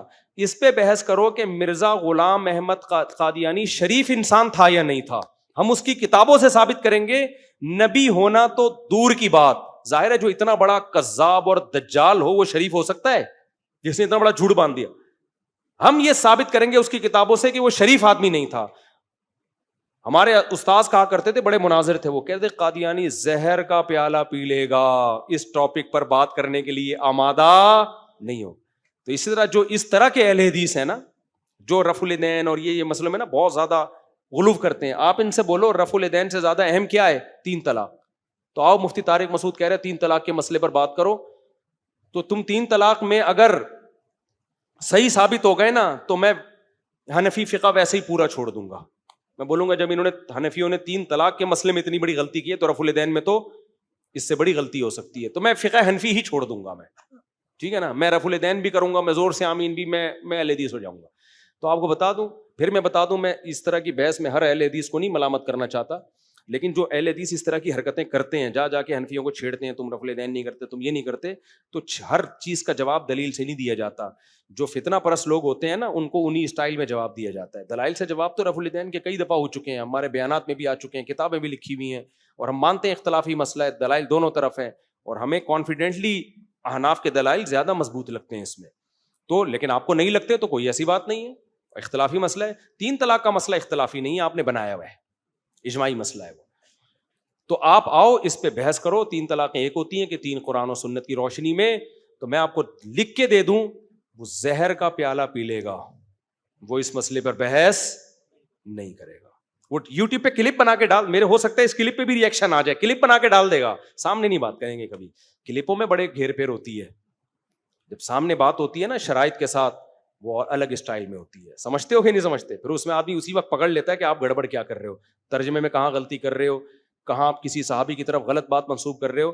ظاہر ہے کسی ایک صحابی نے بھی 3 طلاق کو ایک نہیں کہا، تو کیسے یہ مذہب ٹھیک ہو سکتا ہے؟ 3 طلاق کو ایک کہنے والا کیسے ٹھیک ہو سکتا ہے؟ آپ کا علم صحابہ سے آگے نکل گیا کیا؟ جس صحابی سے بھی ہمیں ملتا ہے اکٹھی 3 طلاقوں کا 3 ہی ملتا ہے ہمیں، تو آپ کیا صحابہ سے بھی آگے نکل گئے ہو؟ لوگ کہتے نہیں بعض صحابہ سے بھی منقول ہے، ابن حجر نے لکھا ہے، فلاں نے. کہاں منقول ہے؟ دکھا دو نا. صحیح ہے نا. باتیں پھینکنے پر گورنمنٹ کی طرف سے کوئی پابندی نہیں ہے. جیسے وہ تراویح کے مسئلے میں کہ اہل حدیث عالم کا کلپ آیا، میرے خلاف کلپ بنائے انہوں نے کہ امام مالک کہتے ہیں پتہ نہیں لوگوں نے اتنے رکوع کہاں سے نکال لیے کہ نبی سے تو 8 ثابت ہیں. میں نے اتنا تلاش کیا، کوئی امام مالک کی طرف کوئی تو کہیں کتابوں میں مل جائے، ککھ بھی نہیں ہے. کسی نے کئی 100 سال کے بعد امام مالک کے کھاتے میں ایک قول ڈال دیا، علامہ شوکانی نے اس کو نقل کر دیا، اور اہل حدیث لوگوں نے اس کو مارکیٹ میں وائرل کر دیا. امام مالک سے 20 رکعت سے کم 1 رکعت بھی منقول نہیں ہے تراویح میں. 36 تو منقول ہیں، 8 واٹ کہیں منقول نہیں ہے. سمجھتے ہو کہ نہیں سمجھتے ہو؟ جو ان کا اپنا قول ہے. تو کہنے پر گورنمنٹ کی طرف سے کوئی پابندی نہیں ہے، کچھ بھی کہہ دو. جب آدمی حقائق کی دنیا میں جاتا ہے تو پتہ چلتا ہے کہ اگر امام مالک نے 8 رکعتوں کا قول کیا ہوتا تو مالکی 8 رکعت کو لیتے نا، وہ کیوں 36 اور 20 رکعتوں کو لے رہے ہیں؟ میرے دوست ویڈیو فلم دیکھتا ہے، میں نے اس کو منع کیا تو کہتا ہے ویڈیو دیکھنا منع نہیں ہے. بھائی ویڈیو میں لڑکیوں کو دیکھنا منع ہے، سمجھتے ہو؟ کوئی ڈاکومنٹری وغیرہ ہو وہ ٹھیک ہے، وہ دیکھ سکتے ہو. کوئی مفید ویڈیو ہو ڈاکومنٹری وہ ٹھیک ہے. اور اگر کسی ڈاکومنٹری میں کوئی عورت آ گئی ہے لیکن وہ مقصد نہیں ہے اس کی، جیسے آپ بازار میں کوئی چیز دیکھنے کے لیے نکلے تو عورت بھی سامنے سے گزر گئی، تو مقصد عورت نہیں ہے، اس کی بھی گنجائش ہے. کیونکہ کوئی بھی جتنی بھی مفید ڈاکومنٹریز ہوتی ہیں اس میں اس بات کا امکان بہت کم ہوتا ہے کہ سرے سے کوئی عورت گورا تھوڑی یہ سوچ کے بنائے گا کہ سارے مسلم ہی دیکھیں اس کو. تو اس میں اگر عورت کوئی بےہودہ لباس میں نہیں ہے، اور کیونکہ جب اس طرح کی ڈاکومنٹریز میں عورتیں آتی ہیں اکثر بوڑھی اور میچور عورتیں آتی ہیں، تو آپ ان کو نہ دیکھیں، احتیاط کریں آپ. لیکن اس کی وجہ سے پوری ڈاکومنٹری کو نہیں حرام کہا جائے گا. سمجھتے ہو کہ نہیں سمجھتے؟ تو اس سے تو آپ نالج میں پیچھے رہ جاؤ گے. اور کتاب پڑھنے سے اتنی انسان کو کوئی چیز ازبر نہیں ہوتی ہے جتنی اس معلومات سے متعلق ڈاکومنٹری دیکھنے سے وہ دماغ میں بیٹھ جاتی ہے آپ کے. تو وہ جو مفید ڈاکومنٹریز ہیں وہ بھی دیکھ سکتے ہیں، اس میں کوئی حرج نہیں. ڈیموکریسی جمہوریت کے اسلام میں جائز ہے. یہ والی جمہوریت جو ہمارے یہاں گندی پلیت منحوس قسم کی جمہوریت چل رہی ہے جائز نہیں ہے. لیکن بات یہ کہ ناجائز نہیں ہے تو ہم کریں کیا ہم اس کا بائیکاٹ کریں؟ تو بائیکاٹ کرنے سے کچھ بھی نہیں حاصل ہوگا، نظام تبدیل نہیں ہو جائے گا. تو بائیکاٹ پھر اصول یہی ہے کہ آپ برائی کو ختم نہیں کر سکتے تو کم کریں. تو جو آپ کو بہتر لگے اس کو ووٹ دیں تاکہ جتنی خیر آپ لا سکتے ہیں وہ خیر آئے. بائیکاٹ کرنے سے تو کیا ہوگا؟ پورا نظام بالکل ہی آپ کے ہاتھ سے نکل جائے گا. اعتراض کرتے ہیں مذہبی اور مولوی قتل و غارت جواری ڈکیتی کو اتنا برا نہیں کہتے جتنے بے پردگی اور بے حیائی کو برا کہتے ہیں. بے حیائی اور بے پردگی کا نقصان جوئے اور جواریوں سے زیادہ. ڈکیت کو تو ہم بہت برا کہتے ہیں، ایسا نہیں ہے بھائی، کیوں نہیں کہتے؟ بے حیا عورت سے زیادہ ڈکیت برا ہے، بندوں کی جان ہی چھین لیتا ہے وہ. اور لیکن بے حیا عورتیں بھی کوئی کم تھوڑی ہیں. کس قدر سوسائٹی میں گھروں میں طلاقیں بند ہو رہی ہیں. آدمی جب باہر اتنی اونچی اتنی اوٹ پٹانگ چیزیں دیکھتا ہے تو بیوی سے محبت 2 ٹکے کی نہیں رہتی اس کو، پھر شادیاں بھی نہیں کرتے اس چکر میں. تو سارا فیملی سسٹم تباہ ہو رہا ہے اس کی وجہ سے. میرے والد صاحب کہتے ہیں کہ جو کہتے ہیں فرض نماز کے اجتماعی دعا ثابت ہے، اس کا مطالعہ بہت کمزور ہے، وہ مطالعہ کرے اس کا.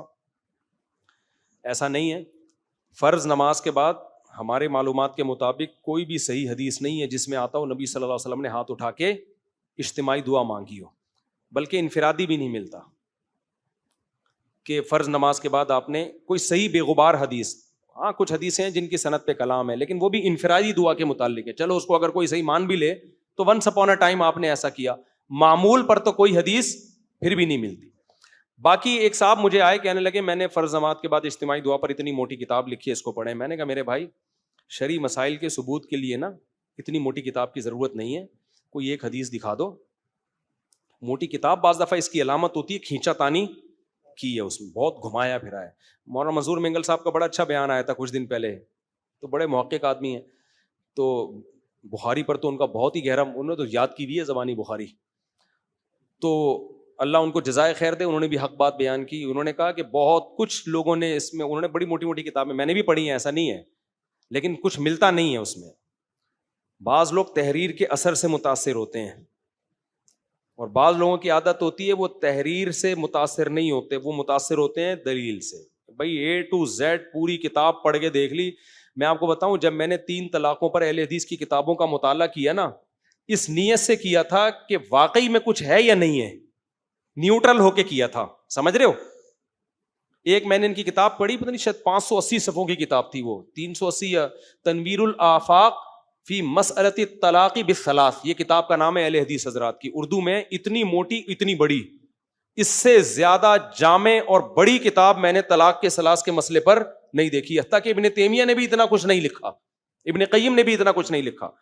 تو ہندوستان کے ایک عالم تھے جنہوں نے 3 طلاق پر اردو میں کتاب لکھی ہے. میں نے وہ کتاب، اتنی موٹی کتاب خریدی اور جس کا صفحہ بھی بہت بڑا اور رائٹنگ بھی چھوٹی چھوٹی، یعنی بہت زیادہ طویل کتاب تھی.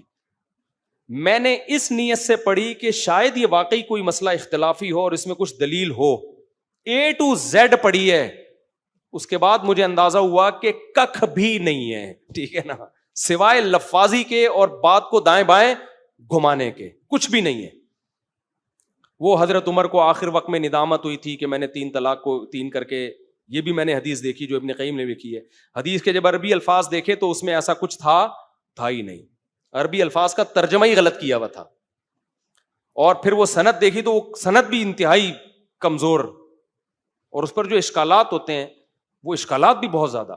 دیکھو نبی کے پاس نا ایک خاتون آئی تھی کہ یا رسول اللہ میرے شوہر نے مجھے ماں کی پشت سے تشبیہ دے دی ہے، عرب میں اس کو طلاق سمجھا جاتا تھا، تو بہت رو رہی تھی. نبی نے فرمایا کہ میں کوئی رخصت نہیں پاتا. وہ بار بار اللہ سے دعا مانگتی تھی، پھر زہار کی آیتیں آسمان سے نازل ہوئیں کہ یہ کفارہ دے. اس سے پتہ چلتا ہے کہ حرام بیوی کو حلال کرنے کا حق اللہ نے محمد صلی اللہ علیہ وسلم کو بھی نہیں دیا تھا. کتنا روئی ہے وہ عورت، آپ کو ذرا بھی، آپ نے بھائی یہ تو اللہ کی طرف سے. پھر اللہ نے آسمان سے آیتیں نازل کی، قد سمع اللہ قول التی تجادلک فی زوجہا وتشتکی الی اللہ. اللہ نے اس کا کلام سن لیا ہے، چونکہ انہوں نے طلاق نہیں دی ہے، زہار کیا ہے تو حرام نہیں ہوئی ہے، کفارہ دے دے. تو پتہ چلا کہ حلال بیوی کو حرام کرنا، حرام کو حلال کرنا، یہ اتھارٹی کس کے پاس ہے؟ اللہ کے پیغمبر کے پاس بھی نہیں ہے. میں اہل سے پوچھتا ہوں، تم جو کہتے ہو حضرت عمر نے سیاستاً 3 طلاقوں کو 3 قرار دیا ہے، اس کا مطلب حضرت عمر نے معاذ اللہ اتنی بڑی تحریف کی ہے کہ جو بیوی قرآن و سنت کی روشنی میں حلال تھی اس کو حضرت عمر نے بڑی ڈھٹائی کے ساتھ حرام کر دیا، اور سارے صحابہ اس جرم پہ خاموش رہے. تو یار اس سے تو حضرت عمر کی پرسنالٹی اور صحابہ کی پرسنالٹی کا بیڑا غرق کر دیا آپ نے. اہل حدیث کہتے ہیں سیاستاً ایسے کیے تاکہ طلاق کی روک تھام ہو. ابے سیاست میں میرے بھائی سزا دی جا سکتی ہے، سیاست میں حلال بیوی کو حرام کرنا یا حرام کو حلال کرنا یہ نہیں ہوتا سیاست میں. یہ کام پیغمبر نے نہیں کیا، اس کا رونا دھونا دیکھ کے اس عورت کا. اللہ نے آسمان سے آیتیں نازل کی ہیں تو ہوا ہے. جو کام پیغمبر نے نہیں کیا وہ عمر کریں گے، اور اگر عمر کریں گے تو پبلک چھوڑے گی؟ حضرت عمر نے حج تمتع پہ پابندی لگائی کہ نبی صلی اللہ علیہ وسلم نے حج جو کیا نا، ایک سفر میں عمرہ بھی کیا اور حج بھی کیا، جیسے ہم حج تمتع کرتے ہیں. حضرت عمر اس کو صحیح نہیں سمجھتے تھے، وہ کہتے تھے نبی کی خصوصیت تھی یہ. تو حضرت عمر نے پابندی لگا دی. صحابہ نے اس پابندی کو نہیں مانا. امیر المومنین کے آرڈر کے باوجود عبداللہ بن عمر سے کہا گیا کہ آپ حج تمتع کرتے ہیں. حضرت عمر نے تو کہا تھا کہ یہ صحیح نہیں ہے. یہ انہوں نے فرمایا تھا امر ابی نتبع ام امر رسول اللہ، میں عمر کی مانوں یا نبی کی مانوں؟ صحابہ تو ایسے تھے میرے بھائی، انہوں نے فوراً کیا کیا؟ ہم پیغمبر کی مانیں گے. عمر کی نہیں مانیں گے اس بارے میں, کسی صحابی نے نہیں مانا. سمجھتے ہو کہ نہیں سمجھتے؟ اور آج چاروں مذاہب میں یہی ہے کہ جب آپ عمرے پہ جاتے ہو عمرہ بھی کرو اور حج بھی کرو. حضرت عمر کہتے ہیں ذاتی رائے تھی, اور اس میں بھی حضرت عمر کا مقصد اللہ رسول کی مخالفت نہیں تھی, ان کی نظر میں ایک تعویل تھی جو حضرت عثمان کی نظر میں تعویل تھی کہ بھائی نبی صلی اللہ علیہ وسلم نے ایک ہی سفر میں حج عمرہ اس لیے کیا کہ خوف کا دور تھا, دوبارہ عمرے کے لیے آنا مشکل تھا, تو وہ خاصیت تھی. اجتہادی معاملہ ہے, اس میں دو رائے ہو سکتی ہیں, لیکن 3 طلاق کو 1 کہنا, یہ 1 کو 3 کہنا, یہ اجتہادی کام بولو نہیں ہے. جبکہ حضرت عمر کو پتا بھی ہے کہ نبی کے دور میں 3 طلاق کے بعد بیوی حلال سمجھی جاتی تھی, اور عمر کہیں آج سے میں حرام کر رہا ہوں تاکہ لوگ طلاقیں نہ دیں. کوئی لاجک بنتی نہیں ہے اس چیز کی, صحیح ہے نا, کوئی لاجک اس کی بنتی نہیں ہے کہ آپ اس عورت کا بیڑا غرق کر رہے ہو. کسی اور کے لیے حرام تھی اس کے لیے حلال کر دیا, اس کے لیے حلال تھی اس پر حرام کر دیا. اور پھر سارے صحابہ جو ذرا ذرا سی باتوں پہ بول پڑتے تھے سارے خاموش, اور سب اسی کے مطابق فتویٰ. اور اس حدیث کے جو راوی عبداللہ بن عباس ہیں جو 3 طلاق کو 1 کہنے والی حدیث, وہ خود بھی 3 کو 3 کہہ رہے ہیں اور دلیل میں قرآن کی آیت پڑھ رہے ہیں. لیکن اہل حدیث جو اس طرح کے فتنہ پرست ہوتے ہیں نا, زہر کا پیالہ پی لیں گے اس مسئلے پہ کبھی بھی بات. پھر سعودیہ کے فلانے مفتی نے کہا, پھر یہ پتہ ہے کیا کرتے ہیں, آپ کے دیوبندی مفتی نے بھی ہماری تائید کی ہے. ابے ہمارے سارے دیوبندی بھی آپ کی تائید کریں, قرآن و حدیث کے مقابلے میں کسی کا قول حجت نہیں ہے. مجھے لا کے کہہ رہے ہوتے ہیں آپ کے حضرت مفتی کفایت اللہ صاحب نے بھی, جو دارالعلوم دیوبند کے بڑے مفتی تھے, انہوں نے بھی کہا اہل حدیث کی رائے اس بارے میں جو ہے وہ اتنی غلط نہیں ہے. بھائی کہا ہے, کہنے پر گورنمنٹ کی طرف سے کوئی پابندی نہیں. ہم مفتی کفایت اللہ صاحب کے مقلد تھوڑی ہیں, کہہ دیا غلطی ہوئی ان سے. تو پھر یہ پھنستے ہیں نا, تو کہتے ہیں فلاں نے بھی لکھا ہے, فلاں نے. بھائی لکھے وکھے کو مت دیکھو, قرآن کیا کہتا ہے, حدیث کیا کہتی ہے, صحابہ کیا کہتے ہیں. آپ چاروں اماموں کو تو نہیں مانتے نا, تو ان کو تو آپ بھی مانتے ہو. ان سب سے ہٹا کر فلانے دیوبندی نے, کچھ بریلوی لوگ بھی کہنے لگے ہیں تو فلانے بریلوی نے. بھائی یہ سارے ترازو کے ایک پلڑے میں رکھ دو نا, چاہے میرے اکابر ہی کیوں نہ ہو. نہ یہ ابو حنیفہ کے خاک کے برابر ہیں, نہ عبداللہ بن مسعود کی خاک کے برابر ہیں, نہ عمر بن خطاب کی خاک کے برابر ہیں, نہ نبی کی خاک کے برابر ہیں. ان سے دکھاؤ ہمیں, سمجھتے ہو. تو اگر ہمارے اکابر نے, میرے اکابر تو مانتے ہیں فرض نماز کے بعد اجتماعی دعا, میں تو نہیں مانتا. کیوں نہیں مانتا بھائی, ہمیں کچھ بھی اس میں. تو ہمارے اکابر سے ہمیں عقیدت ہے, ان کے علم تقوی کی وجہ سے, اس بیس پہ نہیں ہے کہ وہ معصوم عن الخطا ہیں, ان سے کبھی کوئی غلطی ہو ہی نہیں سکتی. یہ ہمارا نظریہ اپنے پیر مفتی رشید احمد صاحب کے بارے میں نہیں ہے, تو آگے والے کے بارے میں کہاں سے ہوگا, ٹھیک ہے نا, ان کے بارے میں نہیں ہے تو واقعی کہاں سے. تو یہ جو اجتماعی دعا کے بارے میں اتنی موٹی موٹی کتابیں لکھتے ہیں نا بھائی, کتابیں نہیں, کوئی فقہ کا مضبوط جزیہ دکھا دو, کیونکہ فقہ میں جو جس قول پہ فتویٰ ہوتا ہے نا وہ بہت مضبوط قول ہوتا ہے, اس پہ کوئی دلیل ہوتی ہے. تو ہمارے جو فقہ حنفی کی کتاب میں دکھا دو, وہاں بھی نہیں ہے. اس لیے نہیں ہے کہ حدیث میں نہیں ہے. فقہ تو قرآن و حدیث ہی سے نکالا گیا ہے نا, تو حدیث میں بھی نہیں ہے, وہاں بھی نہیں ہے. تو پھر وہ اجمالی حدیثیں ہیں کہ نماز کے بعد دعا کی بڑی فضیلت ہے, تو وہ اجمالی حدیثیں تو وظائف کے بارے میں ہے. نماز کے بعد دعا کی فضیلت تو ہے, کیسے ہے, نبی نے کیسے عمل کیا ہے. دیکھو اذان کے بعد بھی دعا کی فضیلت ہے نا, اس کا یہ مطلب تھوڑی کہ ہاتھ اٹھا کے سب اجتماعی دعا شروع کر دیں. تو نبی نے فرض نماز کے بعد دعا کی فضیلت بیان کی ہے, لیکن دوسری حدیثوں سے پتہ چلتا ہے کیسے بیان کی ہے. اور فقہ کی کتابیں اٹھا کے دیکھتے ہیں تو پتہ چلتا ہے کہ انہوں نے بہت ڈیٹیل میں جا کے, تو وہ کتابیں اس کے ذکر سے خاموش ہیں. پھر بھی میں کہتا ہوں یہ اتنا بڑا مسئلہ ہے نہیں. اگر کوئی مانگ رہا ہے تو مانگنے دو, فتنہ نہ پھیلاؤ, لیکن ہمیں مجبور نہ کریں کہ ہمیں آپ تھوپیں ہمارے سر پہ اور آپ کہیں کہ تم اکابر کی روش سے ہٹ گئے ہو, تم دیوبندیت سے نکل گئے ہو, تم فلانے سے نکل گئے ہو. یہ اسٹائل آپ کا غلط ہو جائے گا. تو اتنی موٹی کتاب کے بجائے کوئی ایک حدیث دکھا دو. ظاہر ہے پوری زندگی نبی نے جو عمل کیا ہو تو کوئی تو حدیث ہوگی نا, اس میں کچھ بھی نہیں ہے. اور پھر آپ فقہ حنفی کو اکثر فالو کرتے ہیں. یہاں پہ فقہ حنفی میں کوئی مفتہ بھی قول جو مضبوط قول ہو کسی فتوے کی کتاب سے, وہ دکھا دو, وہ بھی نہیں ہے. باقی پھر اردو کتابوں سے دکھاؤ گے تو وہ تو پھر اردو کتابیں تو پھر میں بھی لکھ سکتا ہوں, کوئی بھی لکھ سکتا ہے. ہم رجال ونحن رجال, سمجھتے ہو. ایک گاڑی مندی نام کہتے ہیں, جو شدی کہتے ہیں